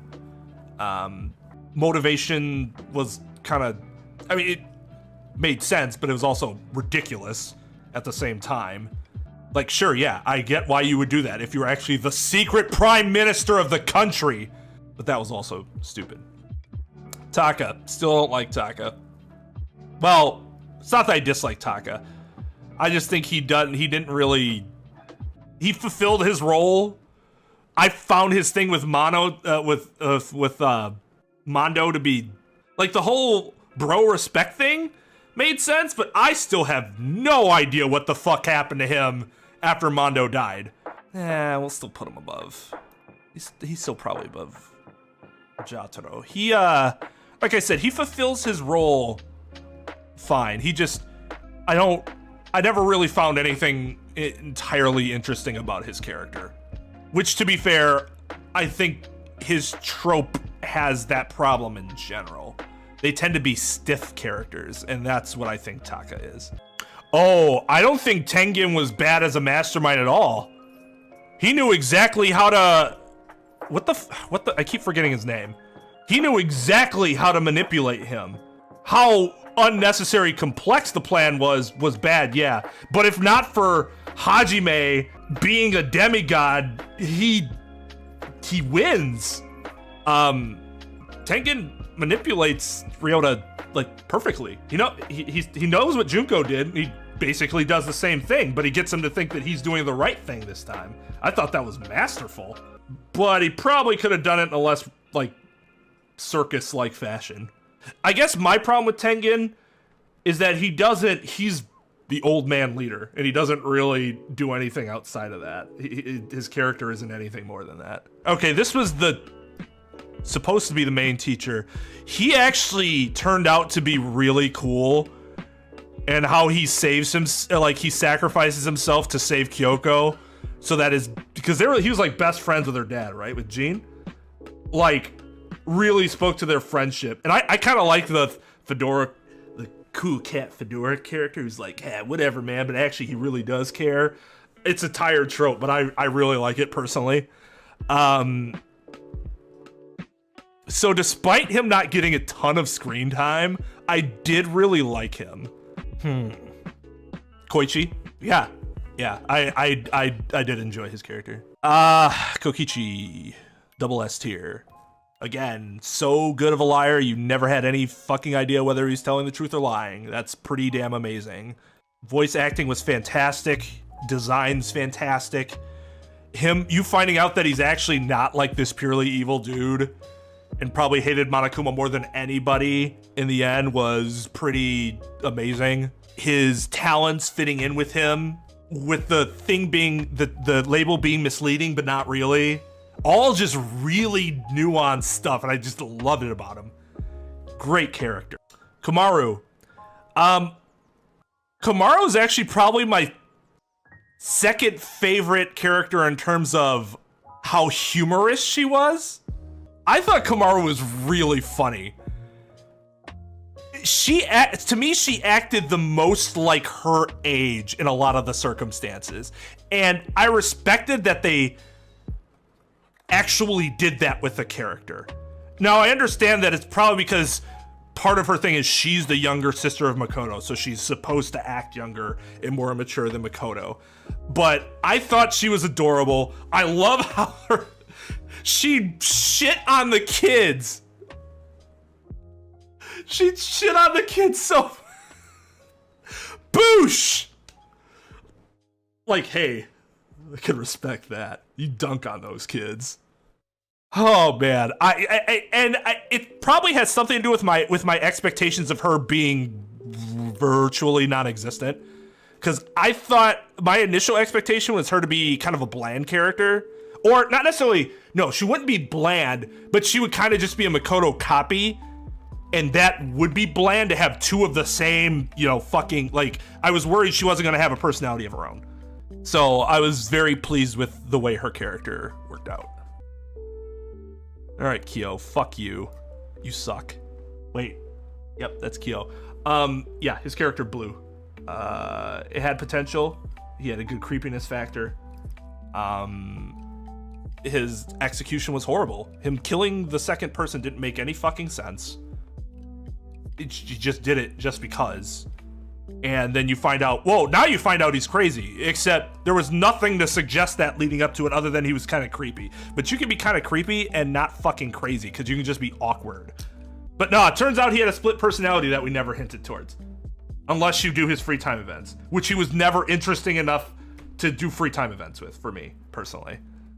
Yeah, I think his character would have been very much different if there were two killers in Chapter 3 and not just him doing both. What's her name? So, very much like Jotaro, I really feel for what happened with her. She, it sounds like, had an absolutely disgustingly abusive childhood with a lot of sexual assault and stuff like that. I actually did like her personality, in terms of like how they portrayed her as like how she was insane, driven insane from all that.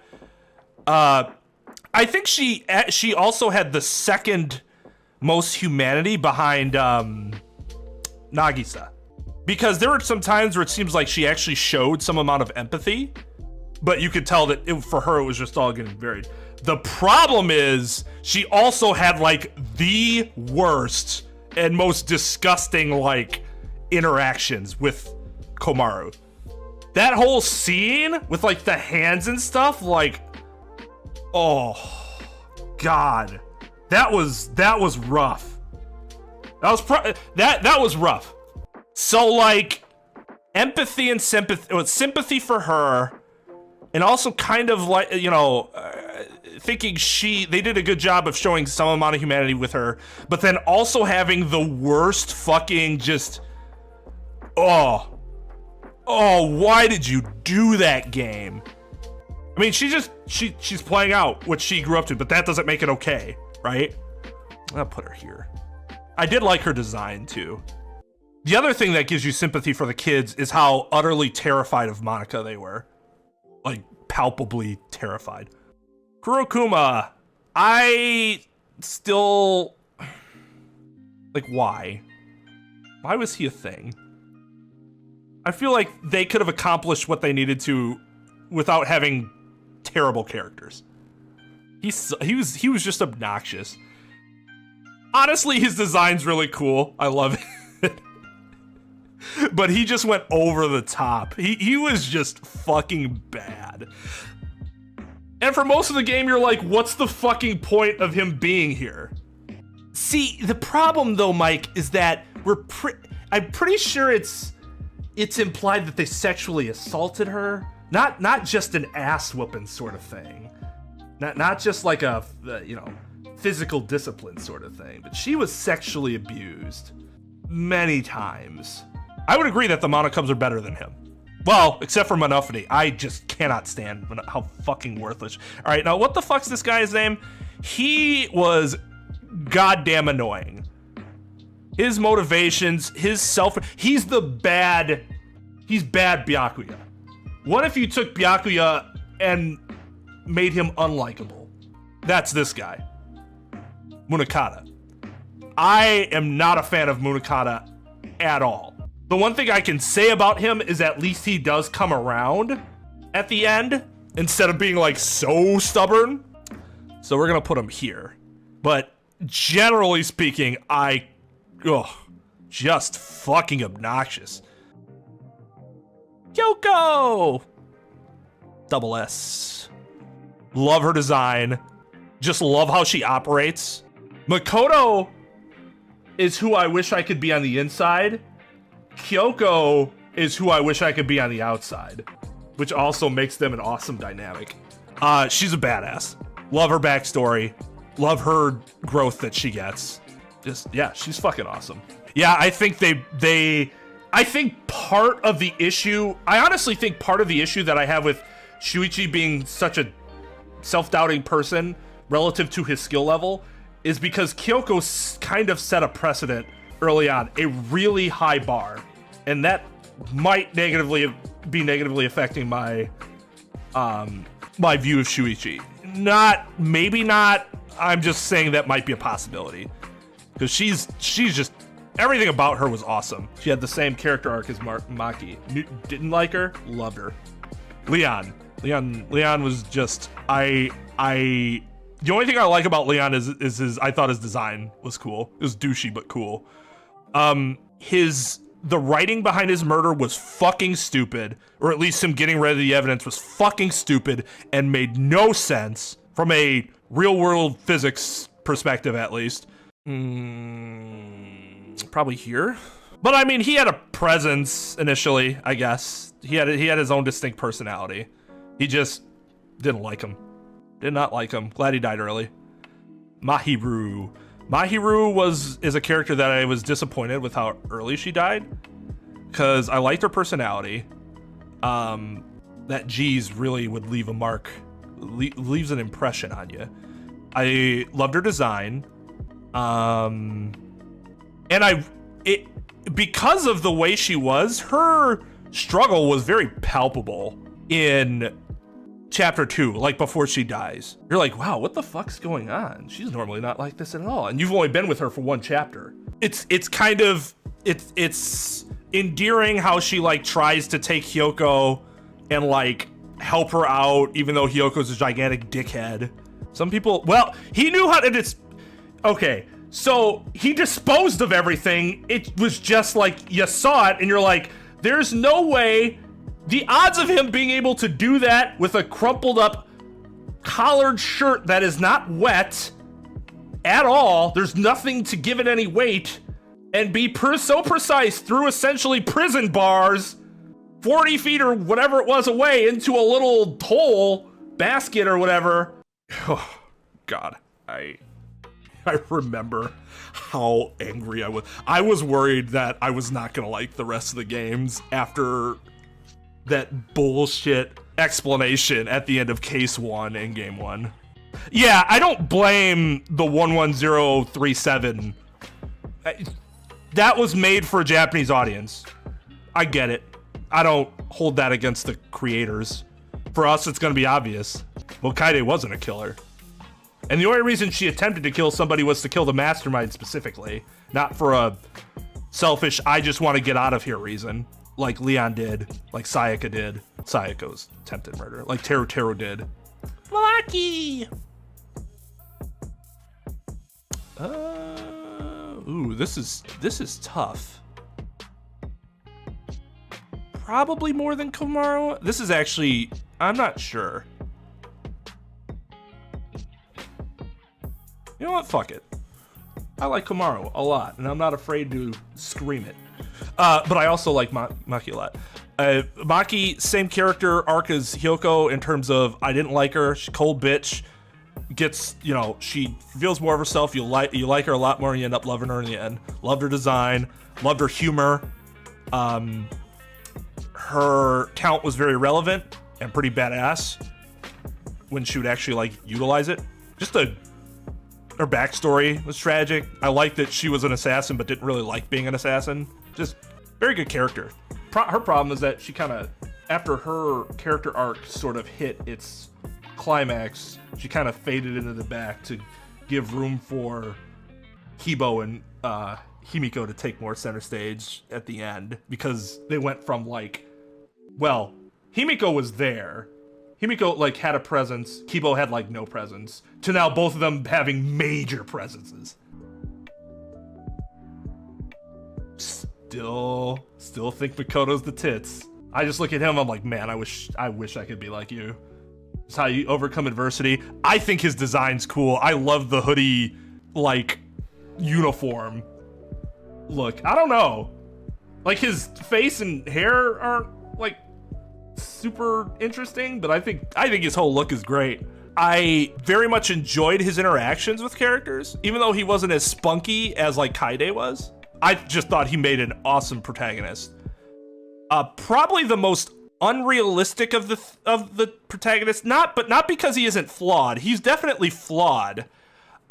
It's just like he is the not unrealistic, prototypical hero arc. Is more like it, but that doesn't mean that it's just a matter of how do you like that. I love that hero arc personally. If you don't like that hero arc as much, or you think it's boring, then you probably think he's boring. I also think that Makoto gave you more of an ability to resonate with his character than any of the other protagonists other than Shuichi. Because like before, you know, I didn't know anything about the other games, but I thought at one point that Makoto could die. And that's like characters that aren't flawed, you don't have that feeling of. Mary Sue's, you don't ever think they're actually gonna die, because Mary Sue's have no consequences for their actions. They can't, they have bulletproof armor. But I never got the impression that Makoto couldn't die. Now, after the fact, after the first game, was Makoto kind of bulletproof in Danganronpa 3? Yeah, kinda. Yeah, but the anime kind of did that to a lot of characters. I just think Makoto is like the symbol of what this game tries to, like the message of these games. He did have a lot more energy to him as well, yes, I would agree. And I think like, okay, so Makoto found himself to be an average person, and even though he didn't feel like he belonged, he thought the way for him to get over that was to work really hard and try to assimilate as much as possible. Be the best him that he could be. Hajime didn't know anything about him, and because of himself and because of his uncertainty, he was more brooding about it and seemed a little less engaging than Makoto was, or wanted to be less engaging than Makoto was.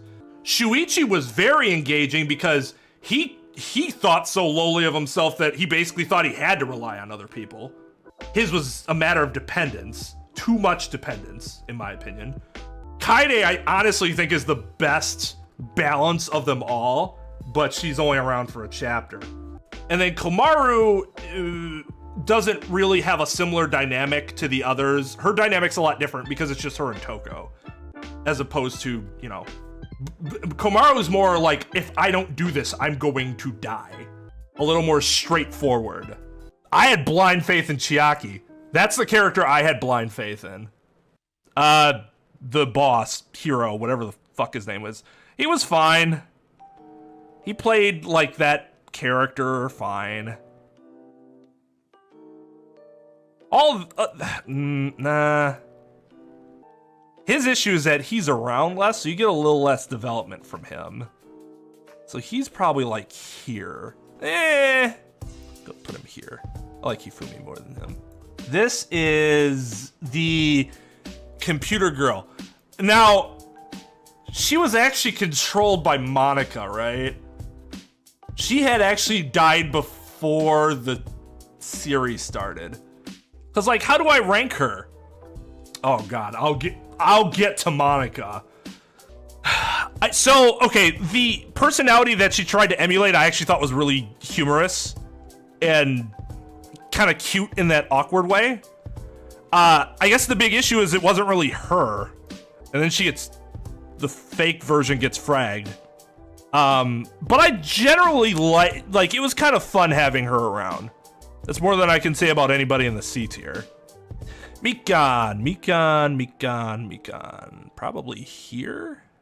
The murders of Chapter 3 are ridiculous, and it was incredibly obvious that it was her. Her lewd clumsiness was pretty funny, especially when it was like meant to be a diversion.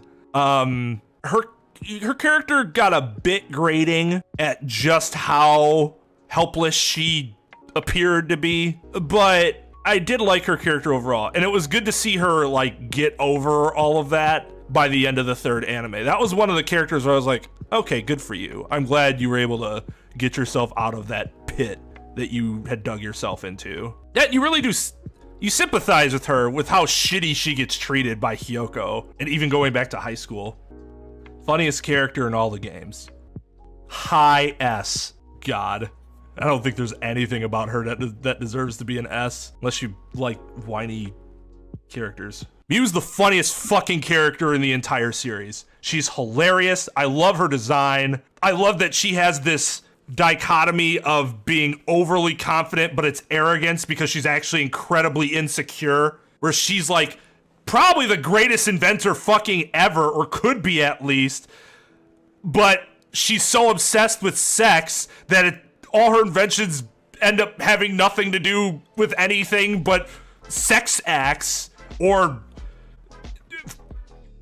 taking measurements of your feces, and like she'll talk a big game and then Koichi will shit on her and she'll crawl into the fetal position. Her premature exit kind of prohibits her from being any higher, because it would have been really interesting to see how she would have dealt with the last portion of that game. Every time Miu spoke, I wanted to hear what she had to say, because I thought it was either going to be outrageous or hilarious.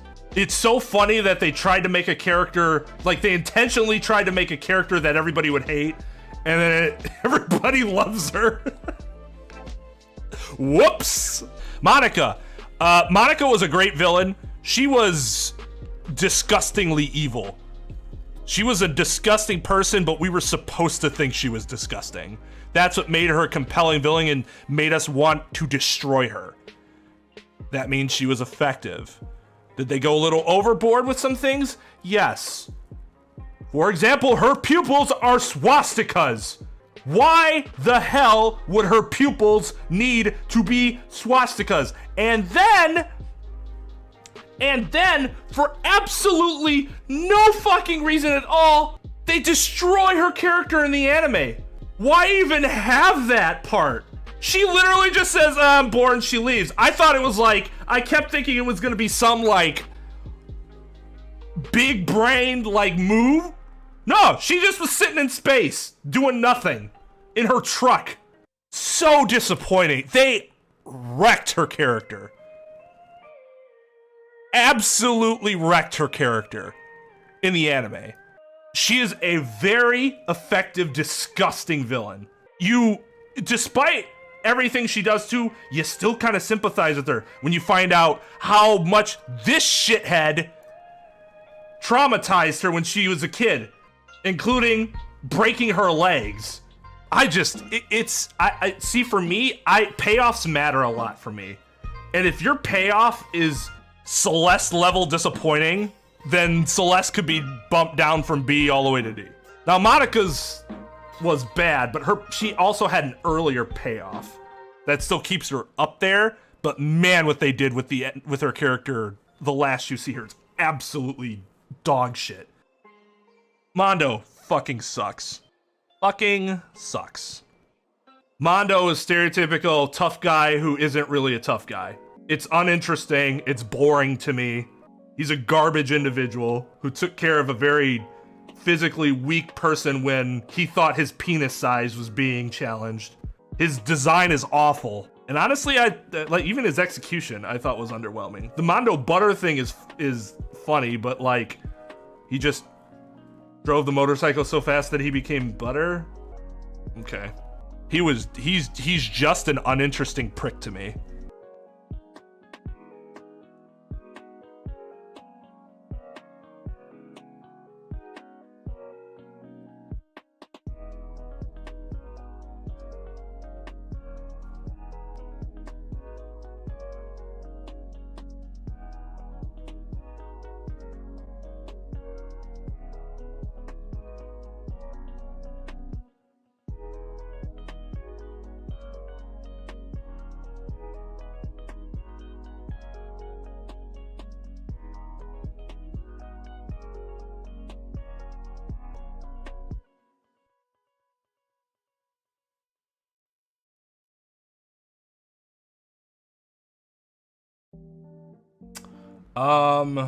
This is actually a change that I'm making from my V3 list. I really fucking hate. I think I disliked him more than I thought I did. Cause like, I liked Monotaro more than I liked him. Monotaro was at least passable. He wasn't obnoxious. His whole amnesia thing was mildly interesting. His relationship with Mew was actually kind of cute. These others though, Monodam didn't really, still don't know what the fuck his issue was or why he was the way he was. It's never explained, he just is. Mono Kid had some laughs here and there, but was ultimately more obnoxious than anything, as the first one to die. Good voice acting though. And Monophony was just, I'm a girl! Ah! Like that's her whole personality. It's insulting. Like she's nothing. She's just a big ball of nothing. She's very uninteresting. And then taking advantage of amnesiac brother and like having a romantic relationship with him, that was fucking weird. But yeah, I think Monotaro's easily my favorite, and I think I still don't like him. But if I'm thinking about it, I like him more than these characters. I mean, I would have put Monokuma up here. The problem is that I think Monokuma over time really loses his effectiveness. The game isn't as compelling as it is if Monokuma isn't who he is, and it isn't as great of a cartoony teddy bear villain. His problem is that he's amazing in the first game, and he's really good for most of the second game. In the third game though, I was really hoping it wasn't Monokuma. And it turned out to be Monokuma, and he wasn't even around for an entire chapter. They filled more of his time with the Monokubs, who were utterly just, as you can see, for the most part, fucking annoying. And he really fell, well, he didn't really fall off, but the third game's enough for me to drop him a whole tier. He just, by the end of the third game, I just didn't care what he had to say. I didn't care. And that's bad. Not as quickly as the Monokubs, but. He's a mascot, but I think he's also very important because that's the antagonist that you're interacting with the most. Even though we know that in the first game it's Junko, in the second game it's Junko's AI, and in the third game it's in V3 it's Tsumugi, and in Ultra Despair Girls they're all automated through Monica. I thought Monomi was kind of cute. It's like a foil to Monokuma.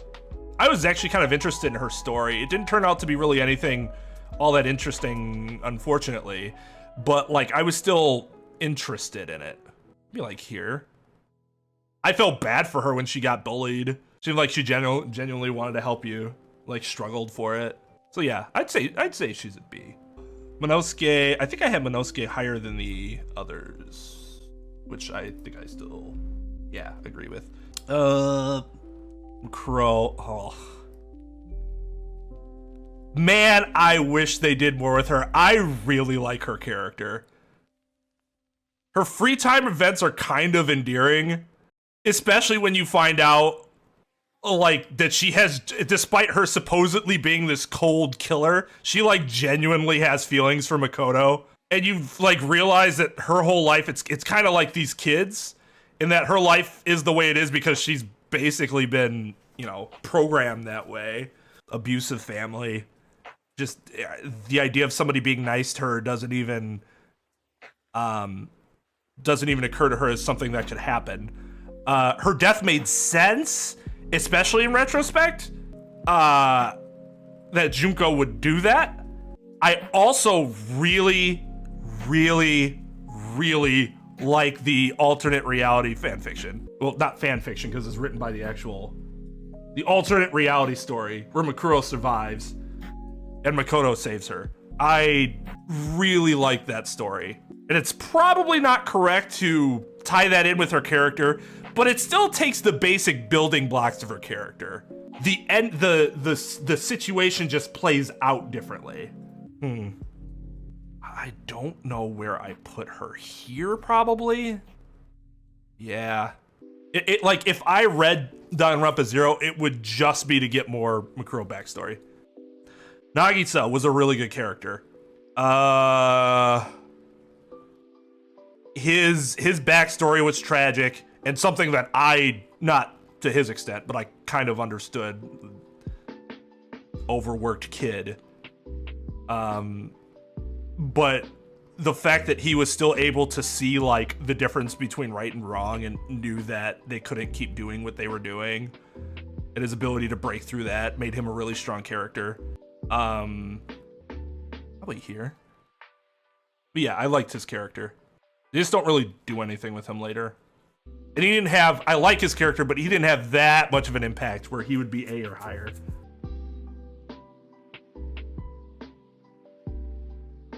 I know Nagito is really divisive. I love Nagito. That shit, his death blew my fucking mind. His talent is bullshit, but oh my god, do they work with it in a really entertaining way. They could have understated it, but no, they went batshit crazy with it. It was amazing.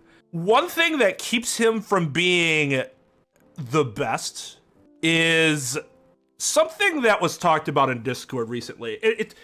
It's not enough for me to bump him a tier, but it is enough for me to go, yeah, that's kind of weird. And that is, why was he different from everyone else within the simulation?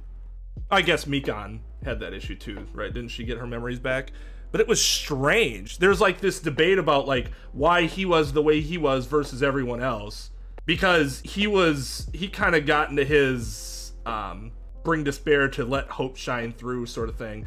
But when he was just normal Nagito, he didn't do that. He never went that far. And so he was kind of still in his brainwashed state, and that didn't make a ton of sense in retrospect. He was always very menacing despite not like being menacing. I don't think the intent was to be menacing, but it's always something about him. You're like, what the fuck is he gonna do next? I thought it was really funny to have Makoto's voice actor do Nagito then. Hysterical. The interaction between him and Makoto at the end of the anime was really funny.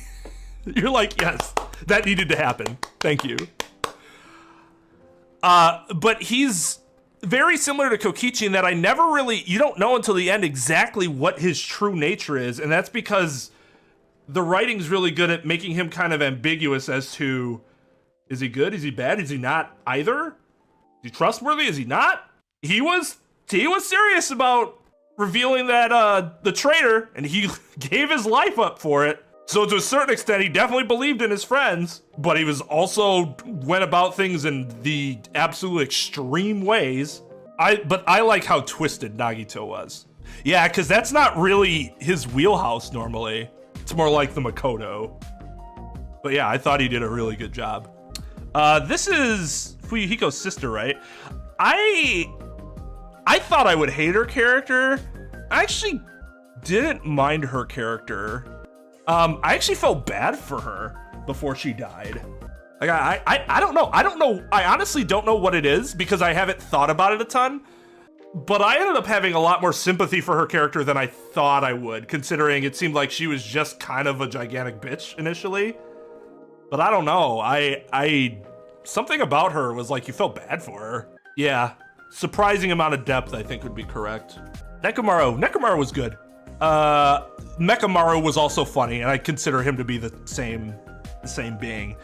The issue is that I thought he was good comedy relief, but he didn't have much depth to him, and his shtick was a little too flat. He didn't really add a ton besides being loud and encouragement and having to take shits. But the parts of him that were humorous were very humorous. Also, the mini Marus were adorable. I mean, basically, he was funny. His character sort of hit a wall that it never got past. Peiko, tragic. I liked Peiko was a character that I was hoping we'd get more from, but then she, did what she did. But then you understand why she did it, and her execution, just the best execution in the games, 100%. The problem is and I thought she was pretty cool in the anime, but you don't really get much character development. But you do get a little more of her than I expected. So probably put her here. I think that's low. I think that drops her a little bit, but that's just because some of the characters got higher, like Imposter. Yeah, until like the last 2 chapters. Then he took off, literally and figuratively. No, they really did make him a compelling character at the end. Yeah, like, I wouldn't have done what she did, but there was some rational thought behind it, at least, based on the context. It's horrible, and it's not forgivable, but it's like, based on what we know, especially given how that sort of thing can work, it's not surprising. And she basically just she didn't do it for herself, she did everything for Fuyuhiko. Yeah, I think they stayed on the I'm a tool thing a little too much, especially when he was like, you're not a fucking tool. If he's telling you that, then maybe you should listen to him. But yeah, no, I think that's one of the things I liked about the anime was that it gave you a little bit of Peiko outside of Fuyuhiko, which was nice. Because she is her own personality, like she's a martial artist or whatever, that, she has a personality outside of Fuyuhiko. That's just like her job. Kind of like, what's his fuck from on High School Host Club, the tall guy. He's not just the attendant for the, God, see, I haven't watched it in like 6 months and now I can't remember anybody's name. Little blonde kid. That's not just his personality. He has his own personality outside that. It's just, that's his jobs. And part of his personality is he's really devoted to his job. That's a part of the personality. Yeah, that would have been awesome. I was like, oh shit, this fight's gonna be cool, and then, oh no, I guess not. Wasn't good enough to show us. Taro, still whatever. So apparently a lot of people like him because he's hot. He's not really interesting. He's not entirely uninteresting. In fact, when he died, I'm like, oh man, I was interested in seeing what happened with his character. But nothing had happened with his character that was interesting up to that point, other than a few little hints. His personality isn't really anything to write home about. He's fine. He played his role. He played his role fine. I do like his design. But if I just went gaga over looks, Akane would be up top. Sakura. Now, I really did like Sakura's character. Her biggest issue is, what's the issue of suicide? And that's not a very easy subject for a lot of people to talk about.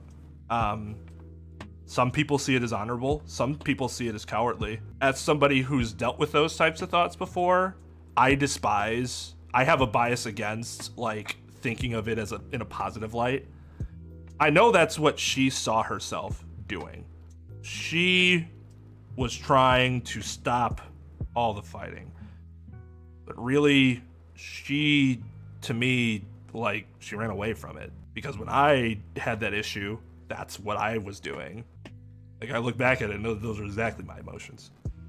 So the other issue with her is that she ends up being kind of that gentle giant, similar to Gunta. But her character doesn't, like, she's a nice character, but it doesn't really develop beyond gentle martial artist, despite her being around for 3.5 chapters. You like her a lot, and you kind of sympathize with her situation where she's like a traitor, but she's doing it for her dojo, and then she says, fuck you, Monokuma, I'm not going to do this anymore. But she still kind of hits a wall in terms of her characterization. So, probably put her here. She did do a good job of being a presence despite never being like the main focus until the end of her arc. But yeah, I know people don't have to agree with me on the feelings and subject about suicide, but that's just my feelings as somebody who battled through, dealt with those things when I was younger. Who the fuck is this? Oh, I liked her character a lot. In fact, she's probably my favorite character in the anime original. Her shit was tragic. What's her fuck just used her and treated her like shit. But she was so nice until she got fucking fed up with it and went kind of crazy. Is that an unpopular opinion? I mean, I could get people not liking her, but I did. Not a ton, obviously, because I only have her in mid to low B. She's not good enough to go anywhere above that. But I really did feel for her. Ruruka, fucked her up. They did cut it short. I agree, I would have liked to have seen her longer, but I don't know what they would have did with her. Koichi was gonna die anyways. That's the difference. One of the two differences. The other difference is that Sakura's death wasn't going to end the killing game. And I think she knew that. Koichi literally thought he was going to end the killing game, which he didn't. But like, it's kind of like, sort of like with Kaide's motivation. But the big issue is that Koichi was gonna die, and he knew he was gonna die. I don't think it was his intention initially to do that. Well, because he saved Kaito, didn't he? No, wait, what did he do with the antidote? Right, understandable but not excusable. He gave it to Kaito. So he just chose to make sure someone else lived as opposed to him. That's not what Sakura did. It's not like if she would have stayed alive, someone else would have died. That's literally the decision that Koichi was faced with. If they're not, the situations aren't really the same. Yeah, she could have chose to not kill a classmate and fight Monokuma. She was able to do it before. Koichi was literally in a situation where he's like, all right, we're both poisoned. One of us is going to die. I have an idea to try to end the killing game at the expense of my life, and you get to stay alive. Maybe that's part of it too. Koichi's character wasn't presented as this like good benevolent character. So when he does something like that, I'm like, yeah, makes sense. When Sakura does something like that, it's like, come on, Sakura, you're stronger than that. Maybe that's really the crux of it. I expect more out of Sakura and less out of Koichi in terms of like those types of moral decisions.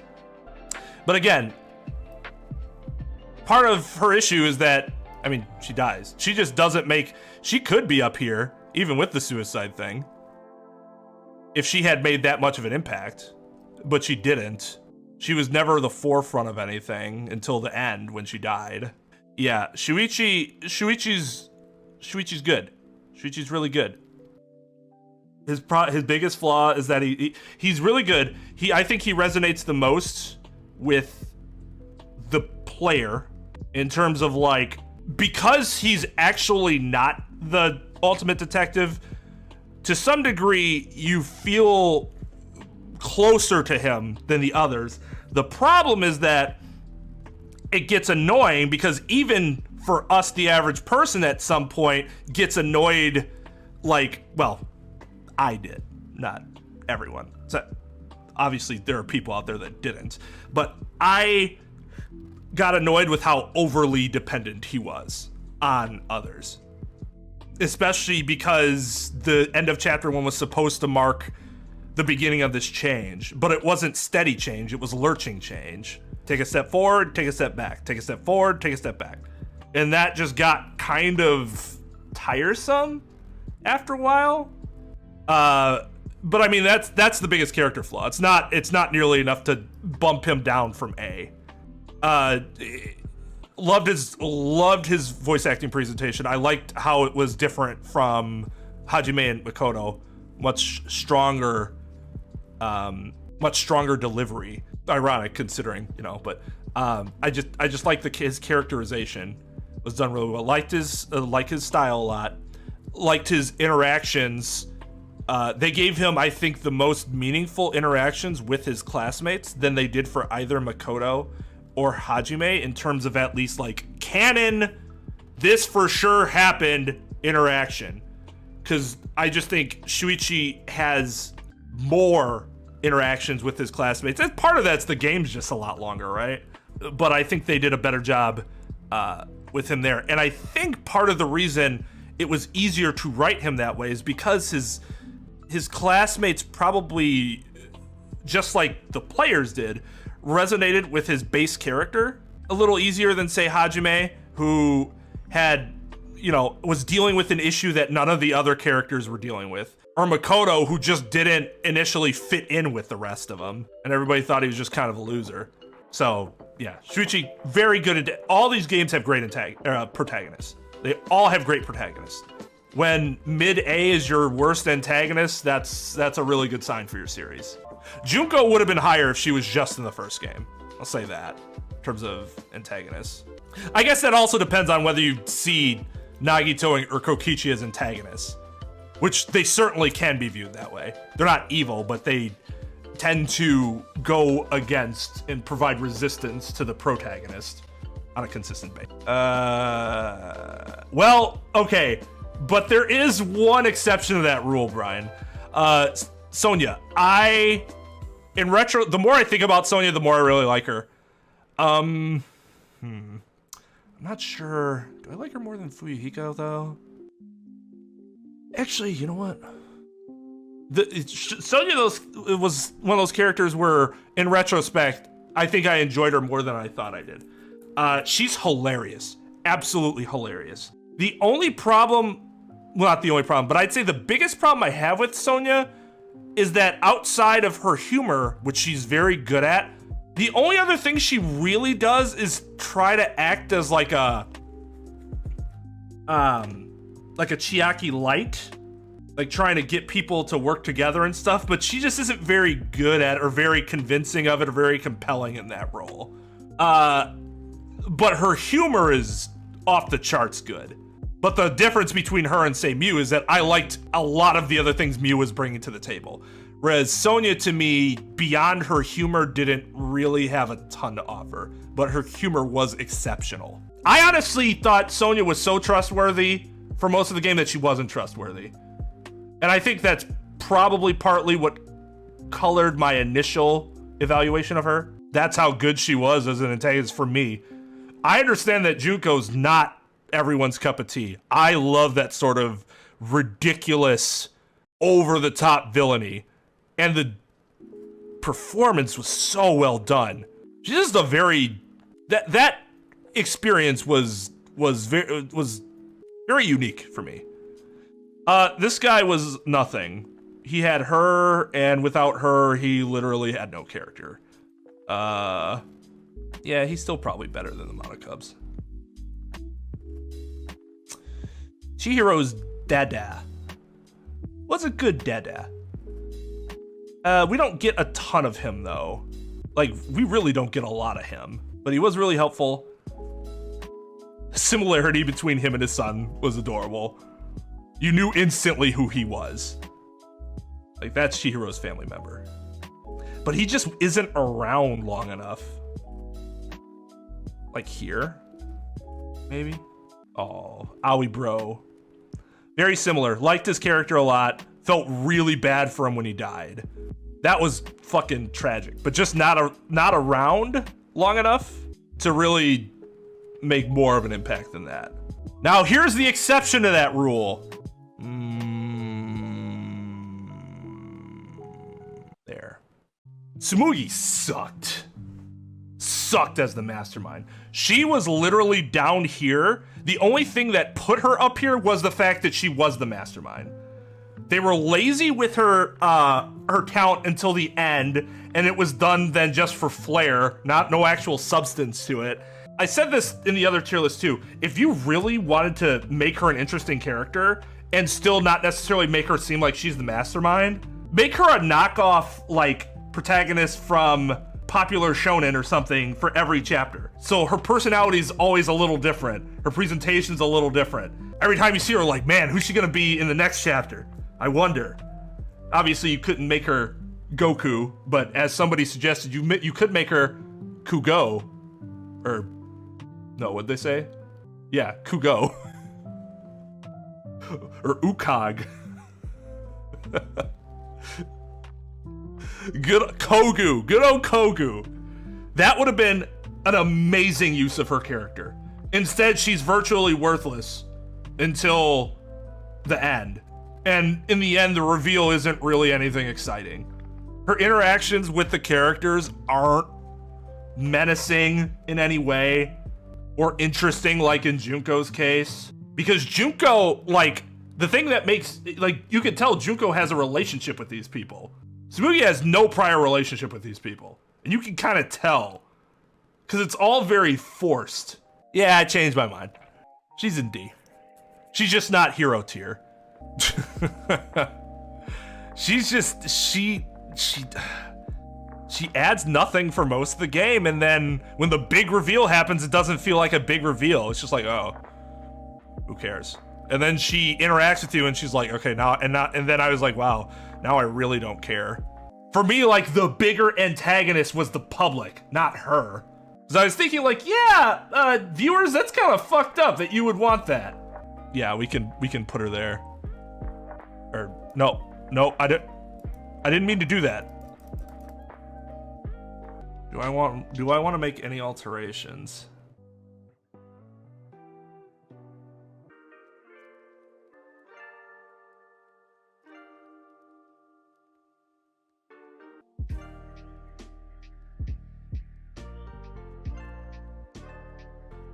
I'm feeling like that original distribution didn't reflect how much I like most of the characters. In that it didn't seem, like, it seemed too top light.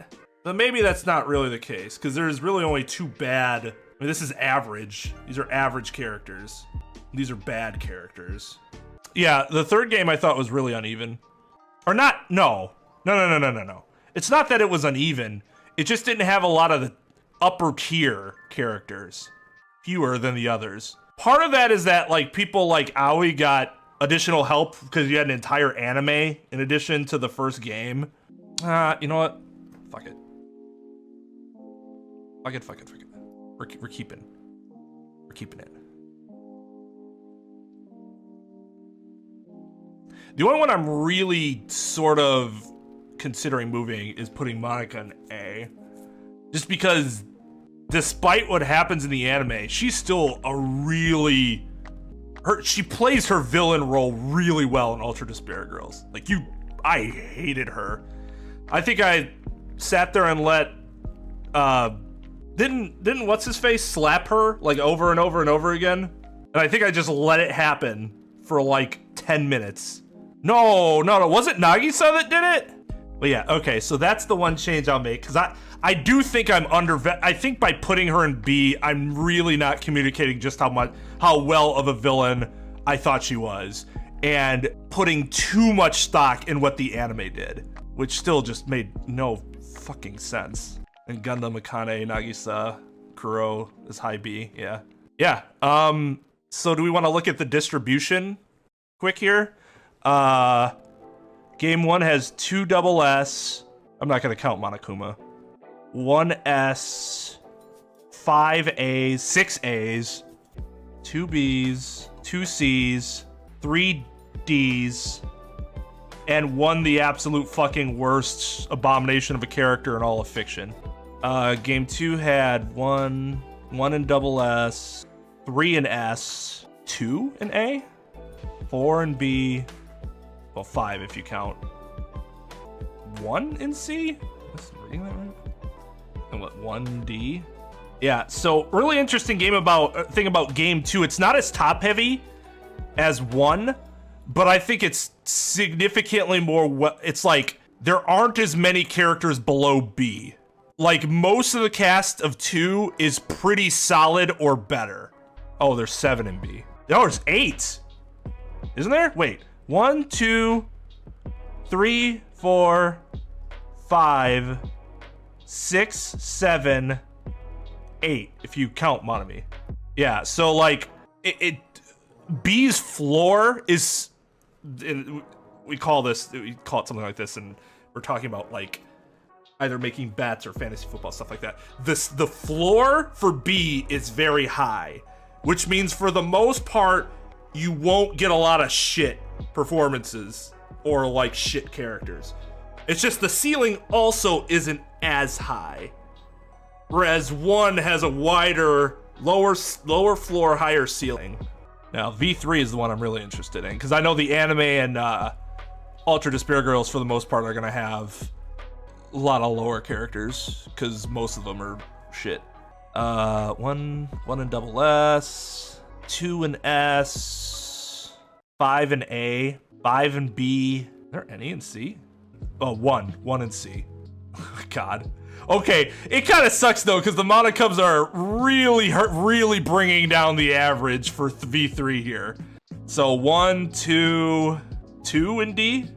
That's 16? Okay. So V3 has a similar distribution.